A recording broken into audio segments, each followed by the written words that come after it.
slightly, as if it was hard to maintain. Then she opened her eyes and said, "The limit should be 3 to 4 kilometers. But I can't maintain that long.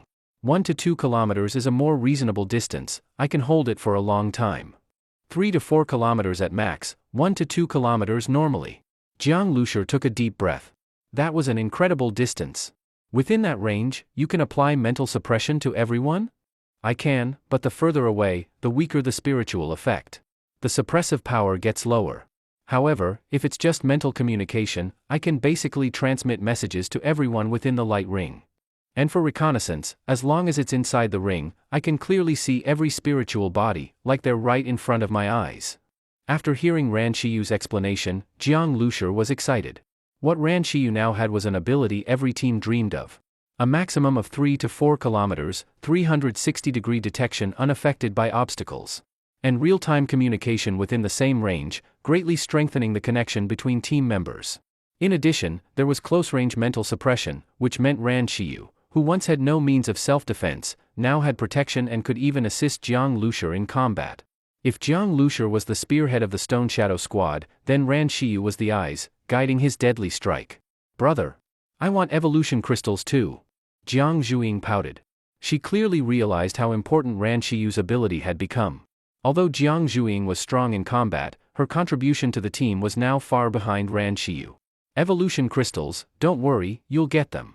When Jiang Lushur learned the military was researching evolution crystals, he also learned from Ing that the base vehicle could activate an evolution lab, using mutant crystal cores and mutant beast meat to extract evolution crystals. He wondered, once his sister had enough evolution crystals, how strong could she become? According to the Starseed, his sister was still a 1+ level ability user, while Ran Shiyu seemed to have reached level 2. As time passed, the military would certainly produce more level 2 ability users, but Jiang Lushur believed, no matter what, none of them could compare to his team. At that moment, Lin Yaoshan's voice came through the radio. "A massive zombie horde has appeared ahead, mixed with a few mutant beasts. Combat units, full deployment, clear the way." Recently, due to the zombie riots, the road from Zhonghai Safe Zone to Qingshan Nuclear Power Plant was covered in zombie hordes. Only a fully armed modern army could advance steadily. But now, the military seemed to have taken some minor damage. "Mutant zombies spotted. Mutant zombies spotted. Sniper team, move forward." Just as Lin Yaoshan's voice ended on the radio. Boom! A deafening cannon blast, the Type 99 tank fired. The tank's main gun, its power was truly terrifying. Jiang Lushur observed from the operations room. And what he saw made his heart sink slightly. The Type 99's attack hadn't produced the expected result. Normally, the Type 99 smoothbore cannon could wipe out nearly everything in an area the size of 2 basketball courts. If fired into a crowded urban area, it could kill hundreds. But that required targets to be densely packed. What Jiang Lushur saw from the ops room was that the zombies had already spread out. This shell only killed around 20 zombies. Compared to the endless horde, it was like a drop in the bucket. When the zombie tide surged from all directions, the pressure was absolutely terrifying. The Army's area of effect weapons, aside from tank howitzers, included only armored vehicles with small-caliber automatic grenade launchers, plus grenades and rocket launchers. And in the areas surrounding Zhonghai Safe Zone, there were at least several million zombies gathered, a chilling number. At this moment, inside the ambulance, Li Yusin was extremely tense. Through the window, she could see the approaching zombie horde, a vast, endless, scattered sea of corpses, bringing a suffocating sense of oppression. As long as these zombies got close to the convoy, it would turn into a brutal battle. Moreover, anyone bitten by a zombie would also turn into one due to the second infection of the evolution virus. Thinking about zombies breaking in and attacking, Li Yusin's face turned slightly pale. Wang Shiqi was even worse. Her lips trembled as she tightly gripped Li Yusin's arm. "Yusin, I'm scared. The zombies won't rush to the front of the convoy, right?" Right now, Wang Shiqi deeply regretted joining this mission. This wasn't a movie, nor a vague description in news or military reports. This was a real, visually shocking zombie slaughter field. So this is what the apocalypse really looks like? Wang Shiqi's palms were soaked with cold sweat. Because her home was very close to the safe island, she had safely evacuated there at the beginning of the apocalypse and had never experienced its cruelty. At most, she had only seen some people about to mutate into zombies being executed in advance. Only today did she truly witness what apocalyptic war looked like. This was a real, iron and blood massacre. Those soldiers, those ability user squads, this is what they faced in the apocalypse? Wang Shiqi's petite body, hidden under her white coat, was trembling continuously. She knew it was shameful, but she just couldn't control herself. And right at that moment, crash! A piercing shattering sound rang out right beside Wang Shiqi, who already felt like a frightened bird. She screamed out loud. Shiqi! Li Yusin reacted quickly and caught Wang Shiqi, who nearly fell. Only then did she see that one side of the ambulance's window had completely shattered. These military ambulances only had regular tempered glass. There was no bulletproof glass available in Zhonghai safe zone to retrofit ambulances, but they did weld thick metal bars across all the windows to prevent zombies from breaking in. But now, while the steel bars were intact and the zombies were still hundreds of meters away, the glass had shattered into pieces. Is it this? Li Yusin noticed a short piece of metal bar stuck near the roof inside the ambulance. It was only about 10 centimeters long and barely penetrated into the cabin, but if it hit a person, it would have been deadly. Was this what shattered the glass? Where did this steel bar come from? Li Yusin didn't have time to think. She immediately got down and shouted, "Everyone, get down, avoid injury." The ambulance was filled with young nurses, who were already pale with fear. Hearing Li Yusin's words, they all scrambled into the corners of the ambulance, like frightened rabbits not daring to move. "Yusin, I'm bleeding." Tears welled up in Wang Shiqi's eyes. She was terrified. Li Yusin looked and saw that a large part of Wang Shiqi's clothing had been torn, and her arm was bleeding. "Don't worry, I'll bandage it for you." Li Yusin, as a medical student, was naturally skilled in bandaging. She crouched in the corner, quickly pulling out bandages and tending to Wang Shiqi's wound. Luckily, the vehicle glass was tempered. Even when it shattered, it didn't break into sharp pieces. Otherwise, if shards had entered the wound, it would have been serious. Just then, the ambulance's radio crackled to life. Every vehicle in the convoy had one. "This is command. This is command. Combat units, free fire authorized. Do not leave your vehicles. Non-combat personnel, get down and avoid zombie attacks. Sniper team move forward. Hunt down the mutant zombies." Mutant zombies were still a mysterious subject for the military. What types existed and what powers they had were still unknown. One thing they did know, mutant zombies could control ordinary zombies, and they had intelligence, which made them especially troublesome. Zombies that could throw weapons and kill were often under the control of mutant zombies. There was no doubt, the organized and coordinated siege of the convoy meant there were definitely mutant zombies behind it, maybe even more than one. At this moment, Lin Yaoshan was growing anxious. The zombie horde was growing far too fast. He had once thought about counterattacking Tongnan City. Now, it looked like just holding Zhonghai District 1 would be difficult. If the zombies truly went berserk and attacked Zhonghai District 1, the consequences would be devastating. Rocket launchers, heavy artillery, and anti-air machine guns were powerful, but they couldn't hold up against endless waves of zombies, and their ammo supply was limited. Even the few Type 99 tanks they had brought out didn't have much ammunition. The military had evacuated too hastily, few tanks were brought out, and most of their shells were the standard armor-piercing rounds for tank battles. After all, in modern warfare, tanks fight tanks, rarely infantry. So armor-piercing shells were most practical. But now, against zombies, those rounds were almost useless. As for explosive grenades specifically designed to kill zombies, there weren't many in the whole Zhonghai base. The team brought only 60 with them. Use one, lose one. And if each only killed 20 to 30 zombies, that meant they could eliminate just over 1,000 zombies total, way too wasteful. Just then, a voice came over the radio. "This is Eagle Eye. This is Eagle Eye. Sniper team in position. Repeat, sniper team in position." Eagle Eye's speed was fast. Lin Yaoshan was pleased with that. But Jiang Lushur still hadn't reported in. Eagle Eye had already complained that Jiang didn't even know scope models. But because of committee member Zhang's orders, Lin Yaoshan had rejected the complaint. Even now, Lin Yaoshan still wasn't sure what Jiang Lushur was truly capable of. The battle had already started. What was Jiang doing? Lin Yaoshan was growing anxious when finally, Jiang Lushur's voice came through the radio. "In position." No name, no repeat, and the first few words were unclear. If Lin Yaoshan didn't already recognize his voice, he wouldn't have known it was Jiang. This kid. Lin Yaoshan was frustrated. He still didn't know if Jiang could be relied on. Because of the mutant zombies, Lin Yaoshan was worried. Whether it was zombies getting too close or those that could throw weapons from afar, both could cause massive losses to the army. Without hesitation, he pushed open the infantry vehicle's hatch. "Commander, be careful." A nearby mechanic shouted in concern, but Lin Yaoshan ignored him. Wearing a bulletproof vest and helmet, he stuck his whole upper body out of the armored vehicle, raising his binoculars to survey the battlefield. He had to command the battle. The narrow viewing window of the vehicle wasn't enough.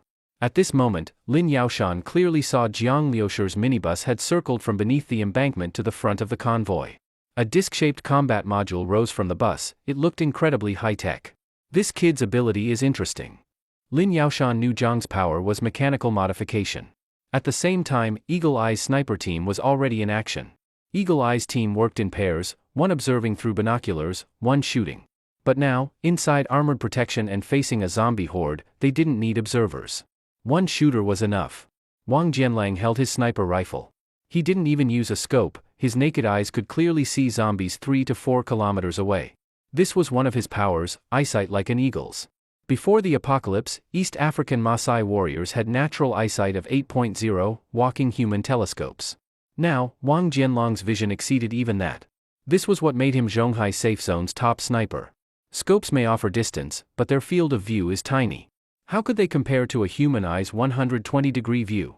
Mutant zombies. If we can kill the mutant zombies, the threat of the horde will greatly decrease. Wang Jianlang was scanning for them. He was a calm hunter, quietly waiting for prey to appear. But mutant zombies looked the same as normal ones. He couldn't pick them out quickly, only by observation. Bang! Wang Jianlang fired. His gaze was steady, his finger firm. A zombie that had just jumped up holding a steel bar was shot down instantly. Its exploding body became a splash of blood in the zombie tide, quickly swallowed by the mass. Wang Jianlong's face remained calm. He swiftly aimed at the next target. Bang! Eagle Eye is truly impressive. Lin Yaoshan watched and praised Wang Jianlong's performance. After several shots, he had already relieved pressure on the army. Without zombies throwing steel bars and other weapons, at least the vehicles wouldn't get damaged. Of course, unless they killed the mutant zombie, more throwing zombies would appear. Eagle Eye, stay calm. You must kill the mutant zombie. You must kill the mutant zombie. Lin Yaoshan said through the radio. Eagle Eye received, Eagle Eye received. Commander, rest assured. Wang Jianlang replied. Their conversation could be heard on every vehicle's radio. That's my brother. Wang Shiqi, still trembling in the ambulance, suddenly heard Lin Yaoshan and Wang Jianlang talking. My brother's here to save us. Wang Shiqi said excitedly. She had always relied on her brother. Just moments ago, she felt like she was in hell, but her brother really could be counted on. Shiqi, be careful, you're still bleeding, Li Yusen said, while quickly peeking outside from a blind spot and catching sight of the minibus. Jiang Liusher's in action too. But Wang Shiqi wasn't paying attention to Jiang Liusher at all. She kept speaking excitedly, with my brother here, there's nothing to be afraid of. He'll kill that mutant zombie. Didn't Commander Lin say so? Bang! Another burst of blood bloomed in the zombie horde. Wang Jianlang truly deserves the title of Eagle Eye. His sniping skills are indeed strong. As Lin Yaoshan spoke, he looked toward the minibus. Jiang Liusher still hadn't fired a shot. Captain Jiang, quickly snipe the mutant zombie, Lin Yaoshan said through the radio. This time, Jiang Liusher responded quickly, okay. Just one word. Lin Yaoshan had a headache again. Eagle Eye had exceptional vision, but when it came to identifying mutant zombies, he didn't have an advantage. Within the horde, he could only distinguish the zombies that were throwing things. Eagle Eye stared without blinking, hoping to find the mutant zombie through some behavioral differences. But when he looked over the horde, the zombies all looked the same. Even with infrared, there wasn't any distinguishable difference. He had heard Jiang Liusher's team was capable of locking onto fixed targets, but to find one among so many zombies? The number of zombies here wasn't just in the hundreds or thousands. Even with his excellent eyesight, Eagle Eye found the search difficult due to the sheer number of targets. The human brain is the most mysterious and complex part of the body, and mental energy drains faster than physical energy. So, a psychic-type ability user could find mutant zombies more effectively than his eagle eyes? Jiang Liusher looked through the combat room toward the horde. Below, Ran Xiyu was sitting on the sofa, and a strange light flickered in her gray eyes. She had already activated her psychic domain. The white light ring expanded continuously. In Ran Xiyu's spiritual vision, countless mental flames and densely packed white light dots appeared. Mutant zombies were the slightly brighter light dots among them, but it was like trying to find a slightly larger sesame seed in a pile of sesame seeds, and the pile was constantly being stirred. Psychic-type ability users with weak mental strength couldn't do this. But within Ran Xiyu's domain, all spiritual entities appeared as if under her eyelids. Her eyes shone as she rapidly scanned. The battle was intense. Ran Xiyu not only had to search but had to do so quickly. Did you find the mutant zombie? Jiang Lushur asked. Still searching, found it. Ran Shiyu had identified the mutant zombie among the horde. Compared to ordinary zombies, the mutant zombie's mental flame was brighter. Even so, scanning that many zombies placed a huge strain on her mind. Jiang Lushur nodded. Suddenly, Ran Shiyu added, wait. Her brows furrowed slightly, that mutant zombie is approaching Eagle Eye's vehicle. Wang Jianlang had been continuously shooting the throwing zombies, that had clearly drawn the attention of the mutant zombie. Brother Jiang. Ran Shiyu suddenly cried out, there's another one behind. What? There's another one. Its mental flame is even stronger. They were overlapping at first, I just noticed it now. They're on Eagle Eye's right and rear sides. Ran Shiyu said quickly. Stronger than that other mutant zombie? Jiang Lushur looked up. Right and rear, those were his shooting blind spots. But if Eagle Eye's vehicle accelerated forward, he could get a shot. Zombies moved fast. Mutant zombies were even faster. There was no time to waste. Jiang Lushur immediately picked up the radio and said, Eagle Eye, a mutant zombie is coming, accelerate forward immediately. Just then, that mutant zombie suddenly leapt from the horde, lunging at Eagle Eye. Mutant zombie. Eagle Eye wasn't afraid, his eyes lit up instantly. The mutant zombie was still some distance away. Jumping from that far? That was suicidal against a sniper. Speed up. Move forward quickly. There's another mutant zombie. Jiang Lushur ordered. Eagle Eye heard Jiang's command through the radio but had no intention of obeying. He had been waiting for this, if he moved now, he'd miss his chance. Sure enough, Jiang Lushur had no clue about sniping. A trained sniper knew that the shooting window was often just a split second. Grasping that moment was crucial. To keep accuracy during that tiny window, snipers trained to control their heartbeat through breathing.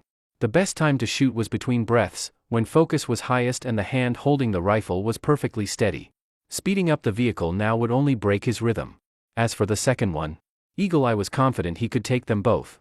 Ignoring Jiang Lushur's warning, Eagle Eye calmly aimed at the lunging mutant zombie and pulled the trigger. All of it happened in a flash. As Eagle Eye fired, a trace of confidence flickered across his face. But in that exact moment, he suddenly felt his scalp go numb. While the mutant zombie attacked from the front, a small zombie leapt from the horde behind Eagle Eye, holding a long metal rod. This small zombie was extremely fast, even faster than the mutant zombie. When it appeared, Eagle Eye's full attention was on the front, he didn't even hear Jiang's command. As he pulled the trigger, the small zombie raised the rod. Bang! At that moment, Jiang Lushur fired. From his blind spot, he couldn't hit the small zombie, so he shot the zombie in front. Blood exploded. The small zombie flung the rod, but because of the blood blocking its view, the rod's trajectory shifted slightly. After throwing it, the small zombie immediately disappeared back into the horde, as fast as wind. Ah! Eagle Eye screamed in pain. A bloodied iron rod grazed his arm. He cried out in agony, dropping his sniper rifle. A large chunk of flesh was missing from his arm. The wound, from the impact and friction, was shredded and bloody, with pieces of flesh hanging loose. Jiang Lushur frowned. His gun remained aimed at the horde. His brain domain activated, and he scanned the area. That mutant zombie had only jumped to draw attention. It was a feint. Eagle Eye's shot didn't hit it. By the time Jiang aimed at it, it had landed and vanished back into the horde. Ah! Eagle Eye screamed again. My arm! My arm!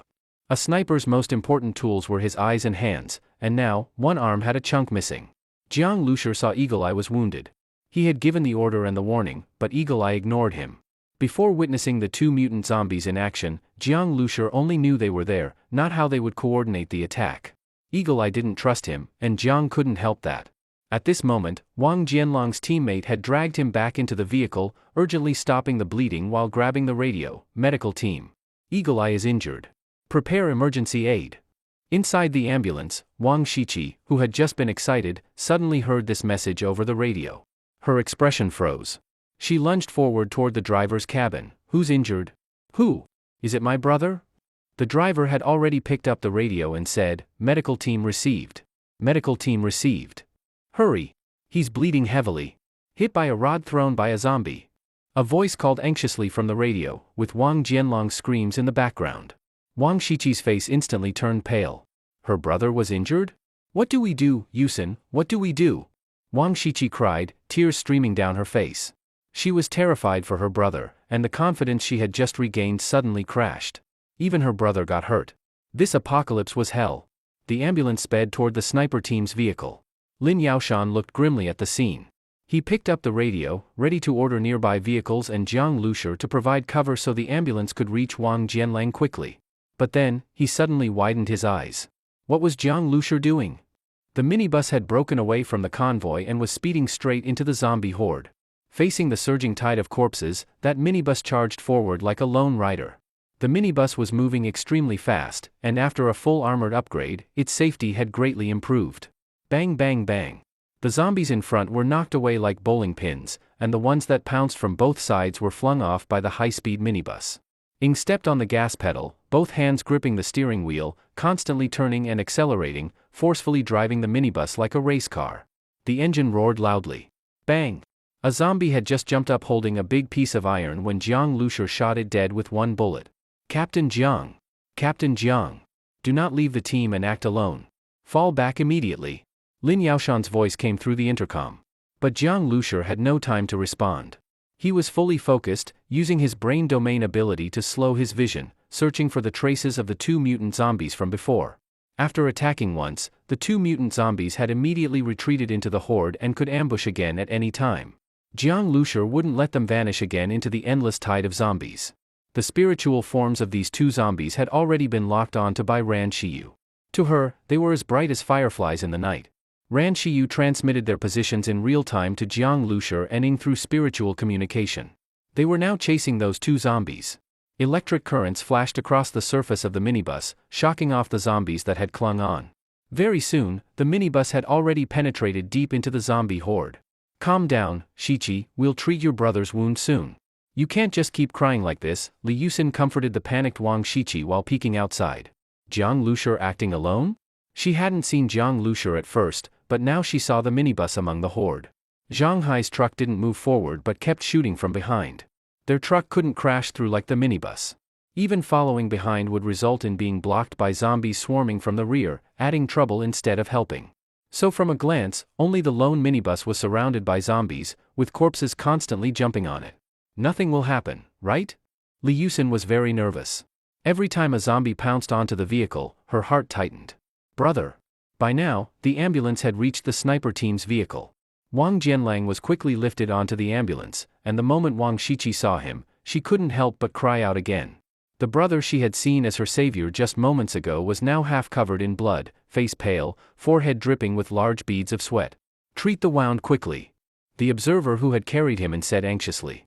Li Yusin was startled by Wang Jianlang's wound, but she quickly calmed down and took out scissors, cutting off his sleeve in a few quick snips. Shichi, prepare to stop the bleeding and stitch the wound, Li Yusin said. Huh? Wang Shichi was dumbfounded. She was to do the stitching? What are you staring for? Hurry. He'll lose too much blood like this. Li Yusin's voice turned stern. She usually had a calm and refined air. Wang Shichi had never seen her like this before. Suddenly being scolded so bluntly, Wang Shichi was startled and quickly grabbed the hemostatic agent to treat the wound. As soon as the medicine touched him, Wang Jianlang convulsed and let out a beast-like groan from his throat. Wang Shichi trembled as she worked, crying, Brother. Don't cry, Wang Jianlang squeezed out the words. This sister of his had been protected too well. Even though it was her first mission, Li Yusin was far more composed than she was. Those who had been on a few missions already wouldn't even blink at such bloody scenes. What about those two mutant zombies? Wang Jianlang asked the observer. He now hated those two zombies to the bone. He didn't know if his arm would ever recover. No idea, the observer replied. What about the Shuring team? Wang Jianlang asked again. It was Jiang Liushur's team who had first detected the mutant zombies and issued the warning. Even though he was injured, Wang Jianlang still didn't believe Jiang Liushur's command had been right. Two mutant zombies appeared, would just dodging them be enough? If he hadn't fired, the whole vehicle might have been destroyed by them. Seems like they're chasing, the observer replied. Nonsense. Wang Jianlang roared, which tugged at his wound and caused another spasm of pain. The rest of his words were lost in a groan. Medicines were now strategic supplies. With no pharmaceutical production resumed, drugs were incredibly valuable, especially painkillers. Wang Jianlang's injury was serious enough that he'd received an injection, but it would still take time to work. Unable to speak further, he glared, Jiang Lushur going after zombies just because he could see them? Chasing them into a zombie horde? That's not what a sniper should do. Especially since those two mutant zombies specialized in ambushes. If they attacked Jiang's team, the army would suffer even more. At this moment, the minibus had already moved several hundred meters away from the convoy. It crashed violently through, tearing a gap through the zombie horde. Deep in the horde, being hundreds of meters in meant being completely submerged in the tide, surrounded on all sides by crazed, densely packed zombies. If not for the minibus's armored upgrades, Jiang Lushur would never have dared to charge in like this. Its power left even the soldiers behind, who were preparing to assist, stunned. What kind of minibus was this? Stronger than their own battle vehicles. Suddenly, Ran Shiyu's voice rang in Jiang Lushur's mind. They're coming out. The minibus had caught the attention of the two mutant zombies by charging through the horde. Only one is coming, very fast, behind you. With Ran Shiyu's final warning, Jiang Lushur instantly swung his gun to the rear, fluidly and without hesitation. Brain domain ability fully activated, time slowed. He saw it. A mutant zombie had just leapt from the horde, holding another iron rod. It was a female zombie. Probably only 16 or 17 years old.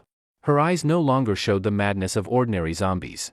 Aside from some bloodstains on her cheeks and her blood-red eyes, she looked no different from a normal human. She was even, quite pretty. The moment the female zombie leapt up, she saw Jiang Lushur had turned around. She stared indifferently at Jiang Lushur and looked him in the eye. This zombie had a certain level of intelligence.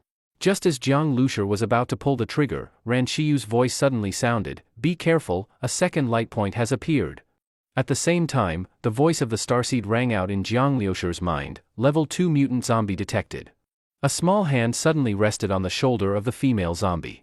Jiang Lushur only saw a pair of eyes glance at him from behind the female zombie's shoulder. Those eyes made Jiang Lushur's scalp go numb. They were large, and their pupils were not the usual red, but had a purplish hue. After just one look, Jiang Lushur's whole body stiffened, as if an ordinary person had heard a tiger's roar. Infrasound attack? Back at the Jinling dock, the huge water monster Jiang Lushur had encountered used infrasound attacks. This mutant zombie had only looked at him once, her face was hidden behind the female zombie's shoulder, and it wasn't even clear if her mouth was open. Very eerie. At the moment Jiang Lushur's body went numb, the child zombie had already dragged the female zombie back into the zombie horde. Bang! The sniper rifle spat a long tongue of flame, and 2 or 3 zombies exploded in clouds of blood mist. Jiang Lushur had controlled himself and pulled the trigger, but because of the child zombie's interference, the shot was off. Earlier when Wang Jianlang had fired at that female zombie, he hadn't hit her either. Maybe it was also because of that child zombie. As the blood mist exploded, Jiang Lushur noticed that both zombies had already vanished from his sight. "They're headed for the army!" Ran Shiyu suddenly shouted. The 2 mutant zombies had only briefly confronted Jiang Lushur, then bypassed him and went for the army. Because of the army's firepower and advance, even though Jiang Lushur had charged into the zombie horde, the pressure he faced wasn't too heavy, he was more of a vanguard. But those 2 zombies bypassed him and turned around to attack? That's not zombie behavior at all.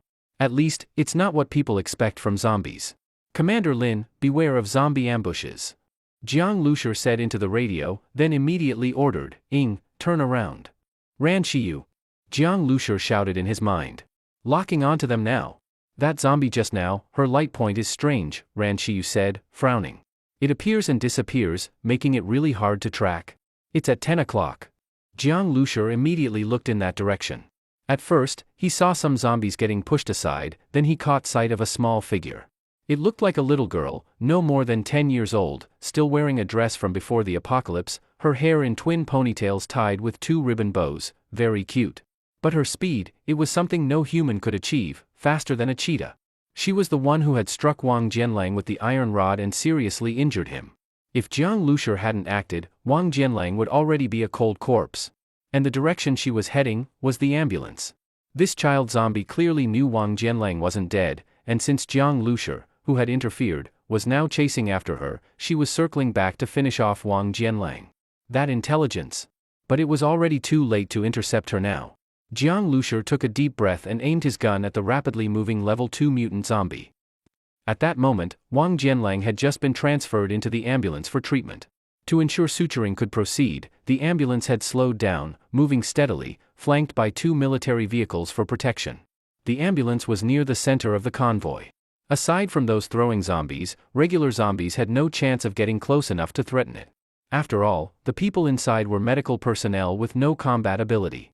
But now, a small figure was cutting through the zombie horde at terrifying speed, heading straight for them. Behind that zombie was the rapidly returning minibus, in its combat module, a sniper rifle aimed straight at her, behind it, Jiang Liusher's cold, focused eyes. Would he be faster, or the zombie? Right now, Jiang Liusher felt as if time had stopped. His hands were steady, and all his attention was locked onto the tiny, fast-moving, flickering figure among the zombies. For a sniper, the chance to shoot comes in a single moment. Jiang Liusher had no doubt, at the speed of this terrifying zombie, if she reached the ambulance, it would be destroyed. Yet none of the military vehicles or the ambulance had realized this. "Brother, I'm going to start stitching now." "Stop worrying about the battle," Wang Shiqi said, wiping away tears as she treated Wang Jianlong's wound. Li Yusin was preparing medicine, her eyes showing a flash of worry. In the ambulance's driver cabin, besides the soldier driving, there was a machine gunner. The two were fully focused, watching the surroundings. At a glance, the zombies still looked just as frenzied as before, nothing seemed unusual. The intercom relayed Jiang Liusher's warning about a mutant zombie ambush. They stayed alert. But everything seemed normal now. A mutant zombie breaking into the convoy? Impossible. Just then, however, the soldier driving suddenly felt a wave of dread. He didn't know where the feeling came from, while the gunner beside him suddenly said, "Shering team is back. Looks like they didn't catch up. Chasing mutant zombies in a horde, seriously." But at that moment, the two of them suddenly widened their eyes. A small shadow leapt into the air, and her full figure appeared in the windshield before their eyes. Though small, in the moment their gazes met, the figure seemed to fill their entire vision. Wang Shiqi, still nervous, looked up, and saw the zombie girl. In her hands was a firefighter's axe, way too big for her frame, but she was swinging it straight at the ambulance. That axe looked like it would split the vehicle in half. Ah? Wang Shiqi didn't even know if she had screamed, she was completely consumed by fear. What the hell was that thing? This mutant zombie had appeared too fast. No one except them had noticed it. In that instant, Wang Shiqi felt an overwhelming sense of mortal danger, she felt like she was about to die. Her brother, whom she depended on, was already seriously injured. Now unprotected, she was going to die a horrible death. Everyone in the ambulance, even if unaware of the danger, would die with her. The moment the mutant zombie leapt, Jiang Liusher's sights finally locked onto her. It was only a brief moment, with no time to think. Almost the same instant he saw her, Jiang Liusher pulled the trigger. Bang! The sniper rifle spat a long tongue of flame. Swish! That strange feeling again, Jiang Liusher felt his vision blur for a moment. The mutant zombie disappeared. Bang! A large spiderweb crack appeared on the windshield of the ambulance. The sniper bullet flew just above the roof of the vehicle, the mutant zombie wasn't hit at all. After being affected in this strange way twice in a row, Jiang Liusher flexed his fingers and gently exhaled. When an ordinary person is hit by an infrasound attack, their whole body goes stiff and weak. Jiang Liusher now felt exactly like that. But his eyes were still fixed on the ambulance. The mutant zombie was too fast. Her attack on the ambulance might take only a moment, and his chance to shoot would be just as brief. Jiang Liusher also had to avoid hitting the ambulance. If a sniper bullet went inside, everyone inside would be finished too. Boom! As the ambulance's windshield was smashed, the whole vehicle shook violently. This time, not only Wang Shiqi, but everyone inside the vehicle screamed in terror. What's happening? At that moment, they all felt as if they were drowning in uncontrollable fear. There was no sound, yet looking out the windows, it felt like the outside was packed with zombies. It seemed as if countless zombies were pounding on the windows, trying to drag them out. Jiang Liusher, having stronger mental power, wasn't affected as badly. But inside the ambulance, the target of the little girl zombie's infrasound attack, everyone was fully under its influence. The soldier driving the ambulance had seen the little girl zombie attack with his own eyes, and was even more deeply affected. He slammed the accelerator, trying to rush toward the center of the military formation. But suddenly the ambulance skidded sideways and went out of control. Did they run over something? Was it the mutant zombies doing? Ah, everyone in the vehicle screamed. Most of them were ordinary people with no combat experience. Li Yusin and Wang Shiqi were on their first mission and had never faced the brutality of the apocalypse. The situation had suddenly turned catastrophic. Wang Shiqi was in total despair. She was going to die. Really going to die. What's going on? Lin Yaoshan immediately noticed the situation. The ambulance had been attacked? But now it was veering wildly, not only leaving the convoy's protection but possibly crashing into something. Team 1 and Team 2, cover the ambulance immediately. Lin Yaoshan shouted into the radio. But providing cover would be difficult. The soldiers were afraid of accidentally hitting the ambulance with their bullets. Even with reinforced panels, rifle rounds were extremely deadly. afraid to act rashly. Then, vroom, an engine roared. Lin Yaoshan saw the minibus suddenly speed forward. On board, Jiang Lushur was standing in the combat room, his gun aimed at the ambulance. Despite the ambulance's erratic motion, the minibus was fast and agile enough to keep up. Bang bang bang. Dents appeared one after another on the ambulance, caused by blows from a fire axe. Wang Jianlang, strapped to the emergency bed, suddenly felt a jolt to one side of his body and saw a part of the vehicle wall cave in.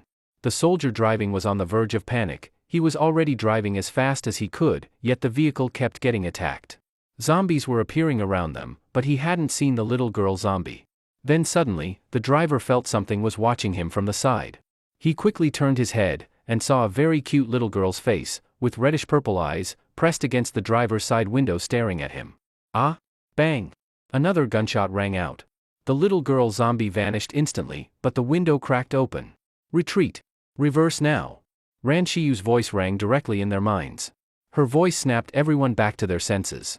We are the Shuring team. Retreat toward us. Ran Shiyu added.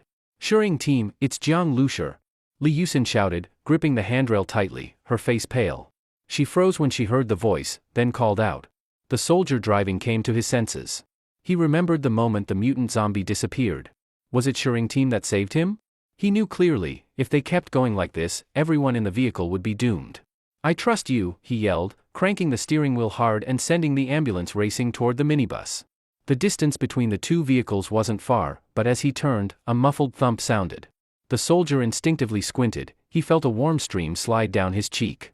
At the same time, he saw the flash of fire from Jiang Liushur's sniper barrel. The window shattered. His cheek was cut by glass, but he wasn't dead. This soldier wasn't very old. He had seen some combat, but nowhere near the experience of a veteran. Though he was military, he had never killed before the apocalypse, never faced real life or death danger. Now he knew he might die at any second, but he still gripped the steering wheel tightly, keeping the vehicle steady. His mind was blank. In his eyes, there was only the minibus ahead, only that sniper rifle. Life or death, all depended on that gun, and the one pulling the trigger. Ah, he screamed, stomping the accelerator to the floor. Jiang Liushur's brain domain ability was now at full power. That mutant zombie was elusive, ordinary survivors would stand no chance against her. Even a fast-moving ambulance could be destroyed by her attack at any moment. Ran Shiyu had also activated her mental domain. The mutant zombie's spiritual form, like herself, kept flickering in and out, hard to track. I see her. Jiang Liushur's voice suddenly rang out. The mutant zombie was strange, but without the cover of the horde, surrounded only by scattered zombies, she wasn't truly invisible in Jiang Liushur's view. As long as she moved, he could catch her. At the same time, Ran Shiyu's gray pupils suddenly contracted. Her mental domain shrank, and she used full power to suppress the light point of the little girl zombie that had just reappeared. The little girl zombie, who was about to attack the driver again, her form froze for an instant. At that exact moment, a blinding bolt of lightning flashed, and suddenly, an electric net appeared across the ambulance.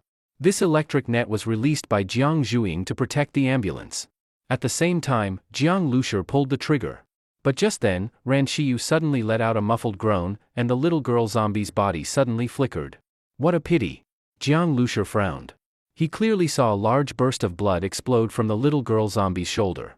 But this shot didn't hit the vital part of the little girl zombie, so it didn't kill her on the spot. Jiang Lushur immediately looked toward her, but she quickly disappeared into the zombie crowd, like a drop of water blending into the sea.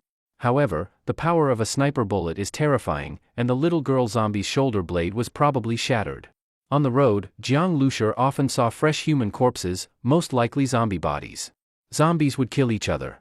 Even though the little girl zombie escaped, she was badly injured and probably wouldn't last long. It was the first time Jiang Lushur had encountered such a strange zombie. If he hadn't had the sniper rifle and met her outside the minibus, that would have been truly terrifying. Inside the ambulance, the driver soldier was completely frozen the moment the little girl zombie reappeared. He saw her from the corner of his eye but didn't dare look directly. Not just him, everyone in the vehicle saw her too. It was a terrifying feeling, everyone's hearts felt like they were being squeezed. But just then, warm blood sprayed onto the soldier's face through the broken window. His body shook. The electric net was still making a zzz sound. This brief second felt like a long time to the soldier and everyone inside. That burst of blood seemed to break the eerie atmosphere, snapping them back to reality. The soldier suddenly turned his head. The little girl zombie was gone, and the broken glass on the window was all covered in blood. She's hurt? At that moment, Jiang Liusher's voice came through the intercom. The mutant zombie has been seriously injured. It's safe for now. But to ensure safety, I will move closer to the ambulance and join up. Wang Shiqi suddenly snapped out of her despair. She rushed to the glass window connecting to the driver's seat, pounding it hard. Hurry! Get to them quickly!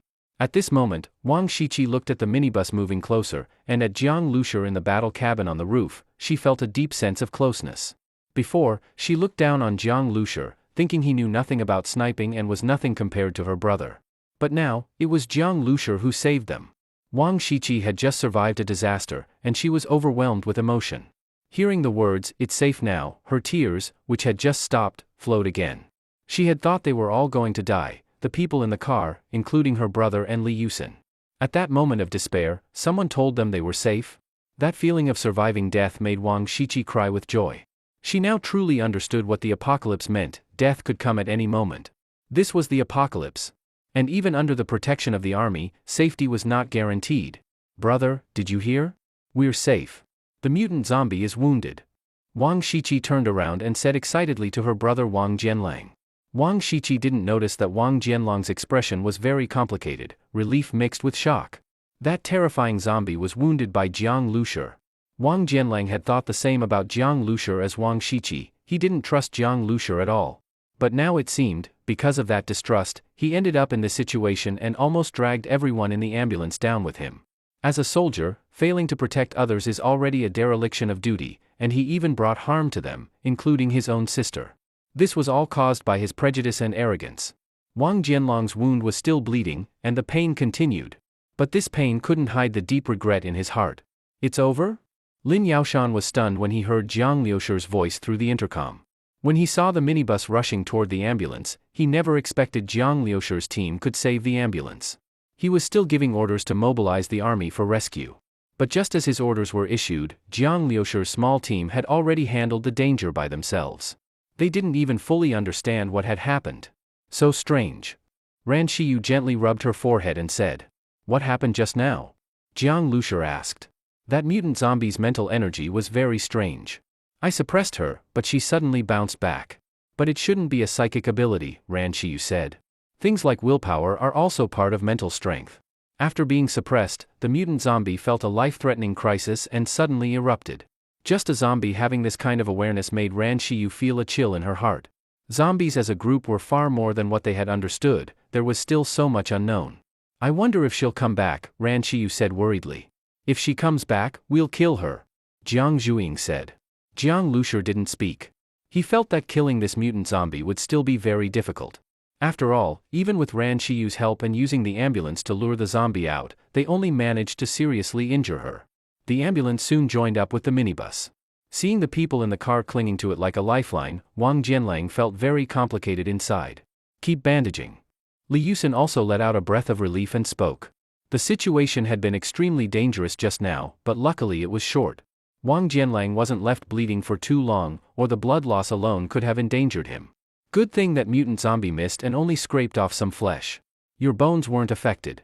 That's a small fortune in a great misfortune," another doctor in the ambulance said while disinfecting. "Thanks to Jiang Liusher," Li Yusin said. The convoy pushed forward through the zombie horde with difficulty, but without the threat of the mutant zombie, the most troublesome throwing zombies had retreated, and the remaining horde slowly dispersed. By evening, after a whole day of fierce battle, they finally shook off the zombies and arrived near a small village. From a distance, the village looked very quiet, but the army didn't get close.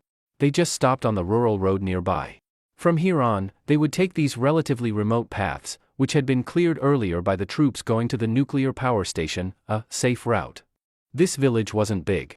Beside the rural road, there was a fairly large grain-drying field. This was where the army stationed themselves. A battalion of soldiers had to carry rations for 15 days. It was clearly unrealistic to bring raw meat or rice to cook with fire. Moreover, doing so in the wild was dangerous. If it attracted the attention of a large zombie horde, the consequences would outweigh the benefits. So, most of the food supplies were compressed biscuits. A small amount of dried meat and vegetable powder was already considered good. As for sleeping, there were several hundred people. It was impossible for everyone to sleep in the vehicles. The army set up many military tents. Because of the limited space, the tents were packed very closely together, forming a dense black cluster. The number of military tents was very limited. During the emergency evacuation, there wasn't even enough ammunition brought along, let alone how many tents they could carry. As a result, 3 people had to share one tent. It was extremely cramped.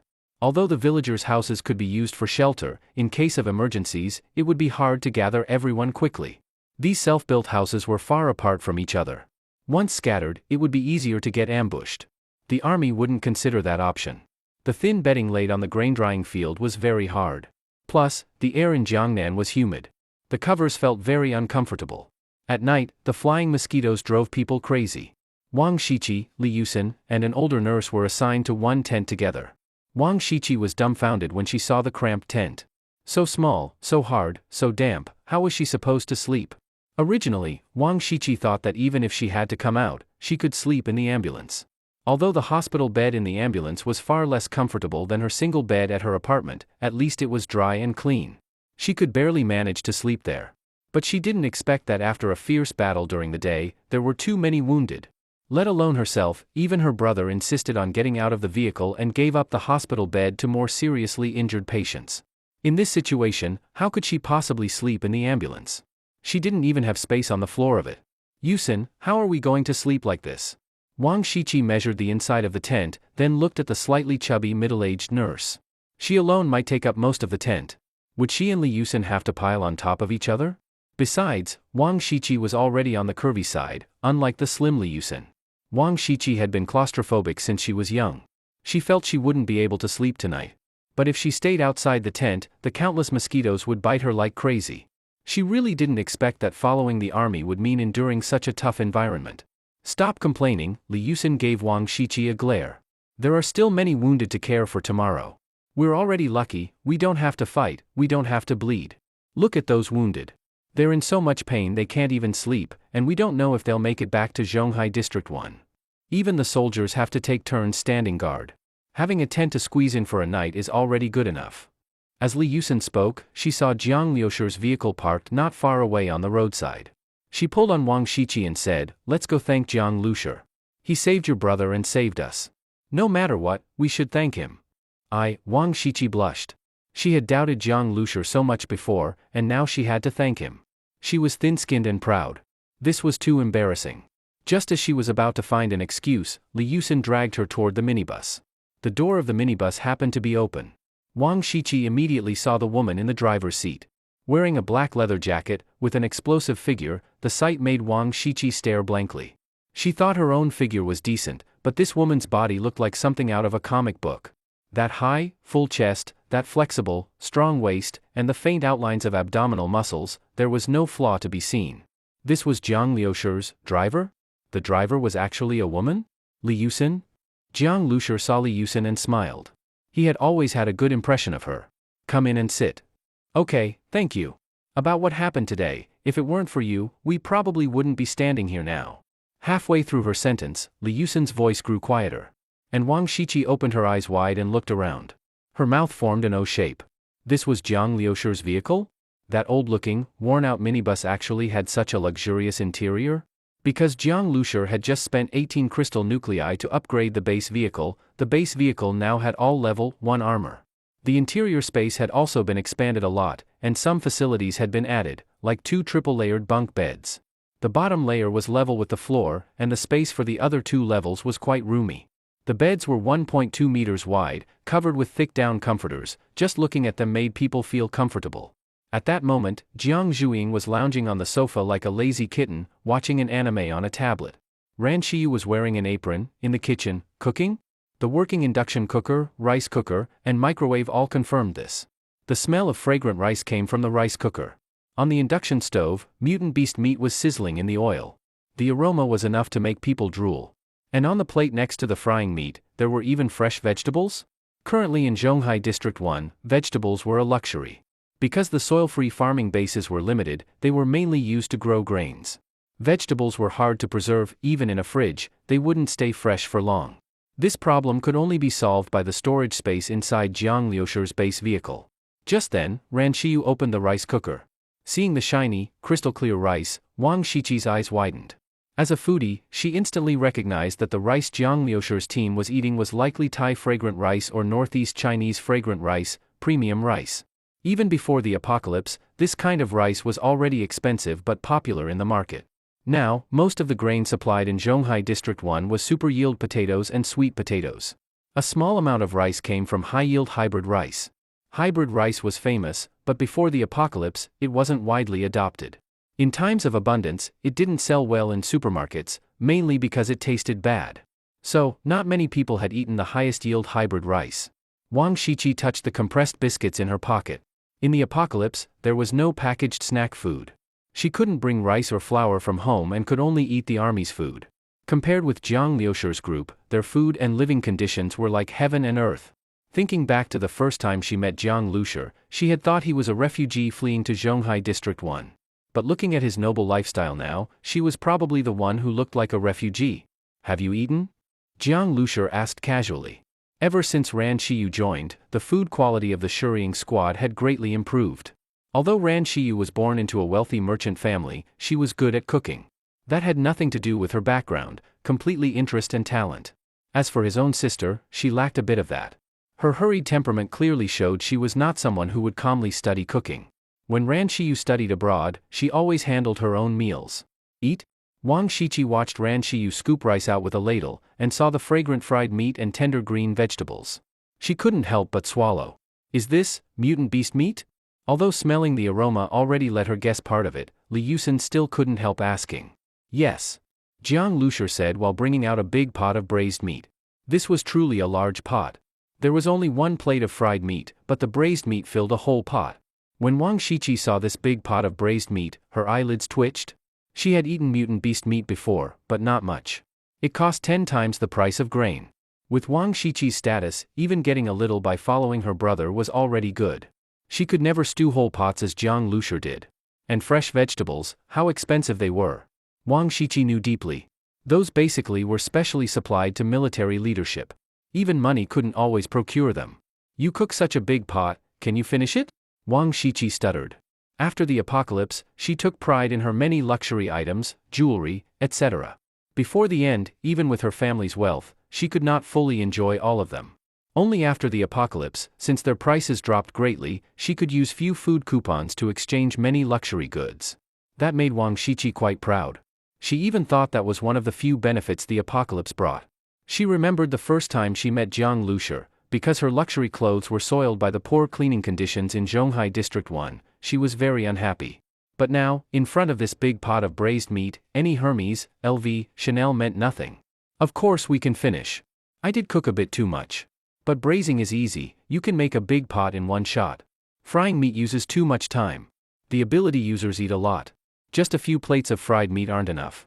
The small amount of fried meat is just to improve taste, more is braised meat," Jiang Liusher said calmly.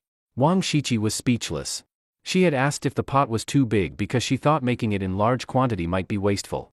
But according to Jiang Liusher, just eating braised meat was already sufficient, and they added fried meat to improve flavor?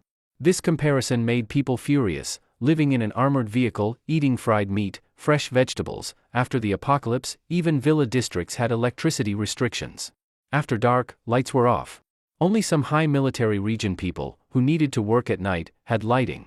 Yet these people used induction stoves, rice cookers, microwaves, the high-power appliances, without much saving.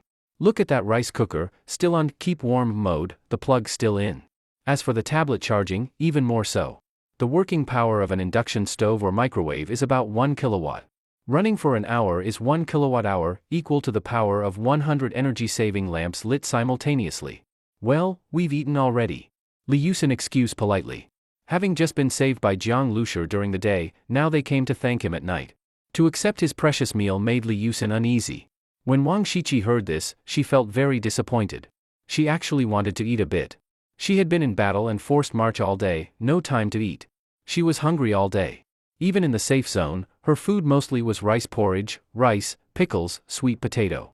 Wang Shiqi was from Jiangnan and loved rice, but rice from high-yield hybrid paddy tasted bad. When cooked into rice, it was loose, couldn't hold together when pinched. But she also knew, they were here to thank him. They had no gifts to bring, and to eat his food. Actually, Wang Shiqi guessed many of her possessions wouldn't even be worth one of his meals. Except for the temporary housing in Zhonghai District 1 not yet owned by her brother, her outfit might not be as valuable as one meal to him. At this, Ran Qiyu whispered a few words into Jiang Liusher's ear. Actually, without her reminder, Jiang Liusher could tell Li Yusen was lying. From Wang Shiqi's gaze, he knew she was somewhat vain, but shallow in scheming. Jiang Liusher looked at Wang Shiqi, half smiling, and said, "You can eat if you want. Stay and eat. Your appetites are small, it's enough for you." He said this while he already sat at the dining table to start eating. Wang Shiqi's cheeks turned red. She felt as though Jiang Liusher saw through her little thoughts. Her face felt hot. But the temptation of delicious food made her hesitate to walk away. She was a natural foodie, after all. Well, that indeed is trouble. Li Yusen felt embarrassed. Jiang Liusher said, "Before the apocalypse, I owed you 20,000 yuan. Now paying back is useless. I feel bad. You helped me a lot, after all." Jiang Liusher spoke jokingly. Li Yusen felt her heart warmed, somewhat grateful to him. Helping in this small way was nothing compared to him saving her life. But Jiang Liusher's words relieved her embarrassment, otherwise both Li Yusen and Wang Shiqi felt like Lu Laolao entering the Grand View Garden. It wasn't that they were poor, it was that Jiang Liusher was excessively rich, with living standards far above the military region's top figures. How could they compare? After the meal, Wang Shiqi felt extremely happy, her tongue wanted to swallow itself. So long in the apocalypse, today they had one good meal. Previously the meals had no meat, no fresh vegetables, no fruit, just pickles and rice. Rice plus pickles. If she had to make an analogy, it was like the meals of poor people in the kimchi country before the apocalypse. And in that country, at least there was instant noodles. Zhonghai District 1 didn't even have instant noodles. Eating this long made food taste bland even in the mouth.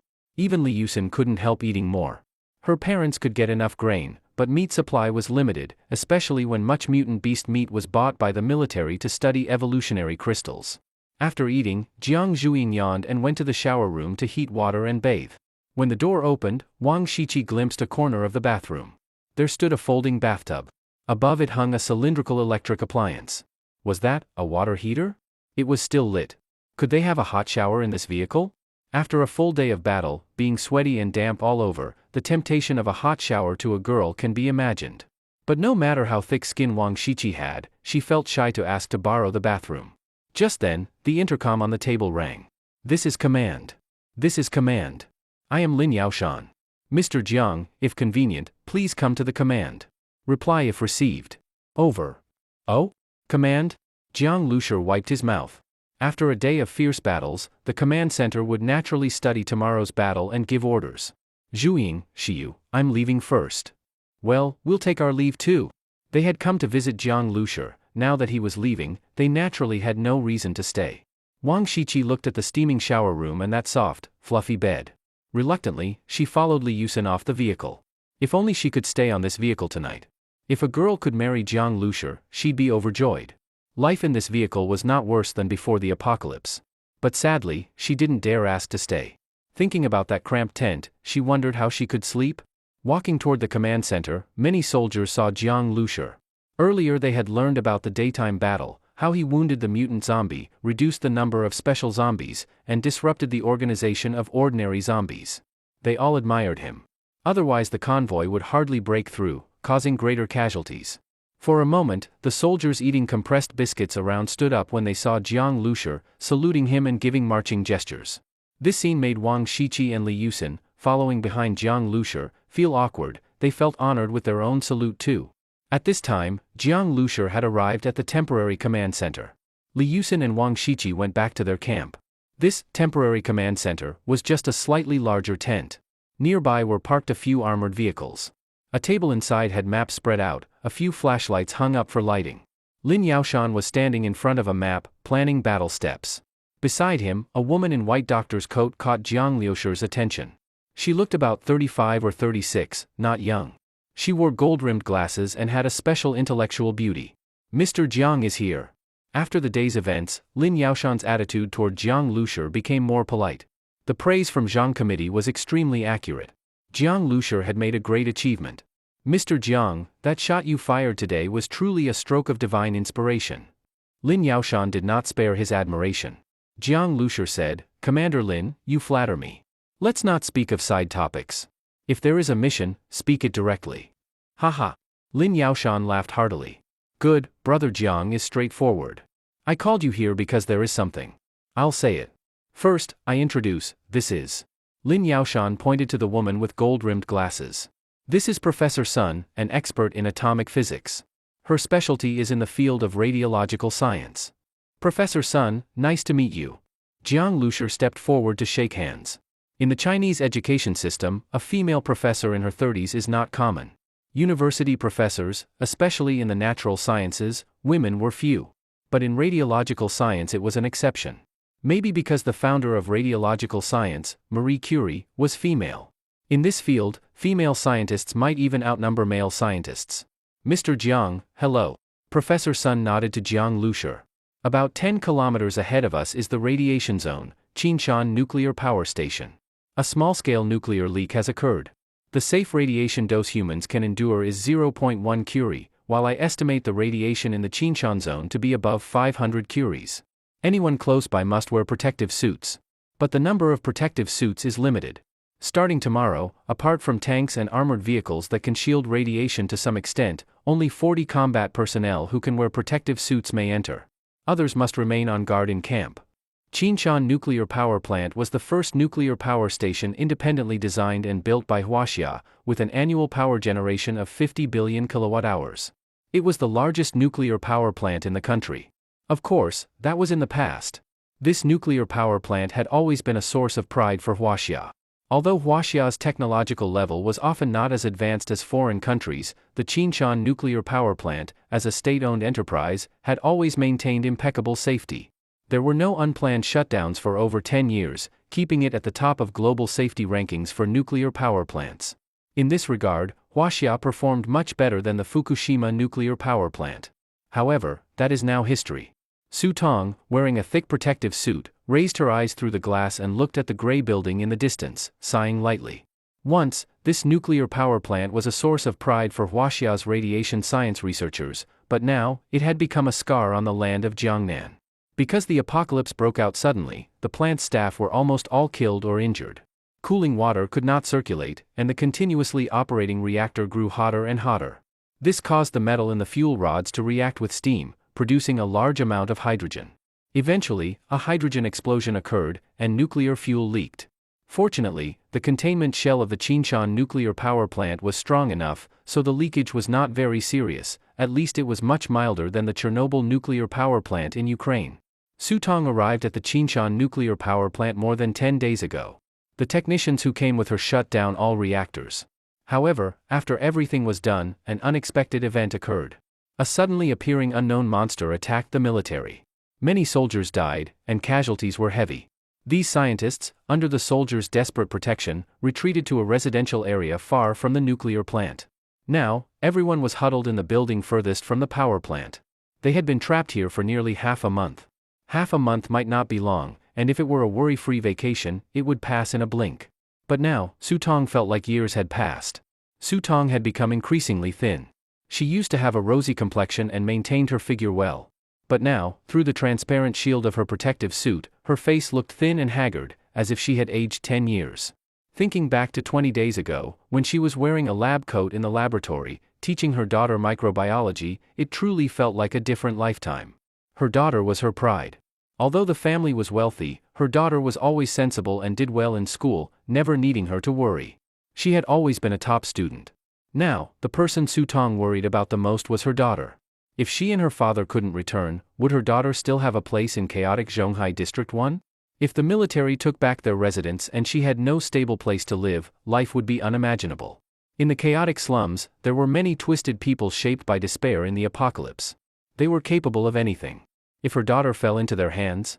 Every time she thought of this, Su Tong's heart trembled. Every day, she looked out the window countless times, but the rescue team still had not arrived.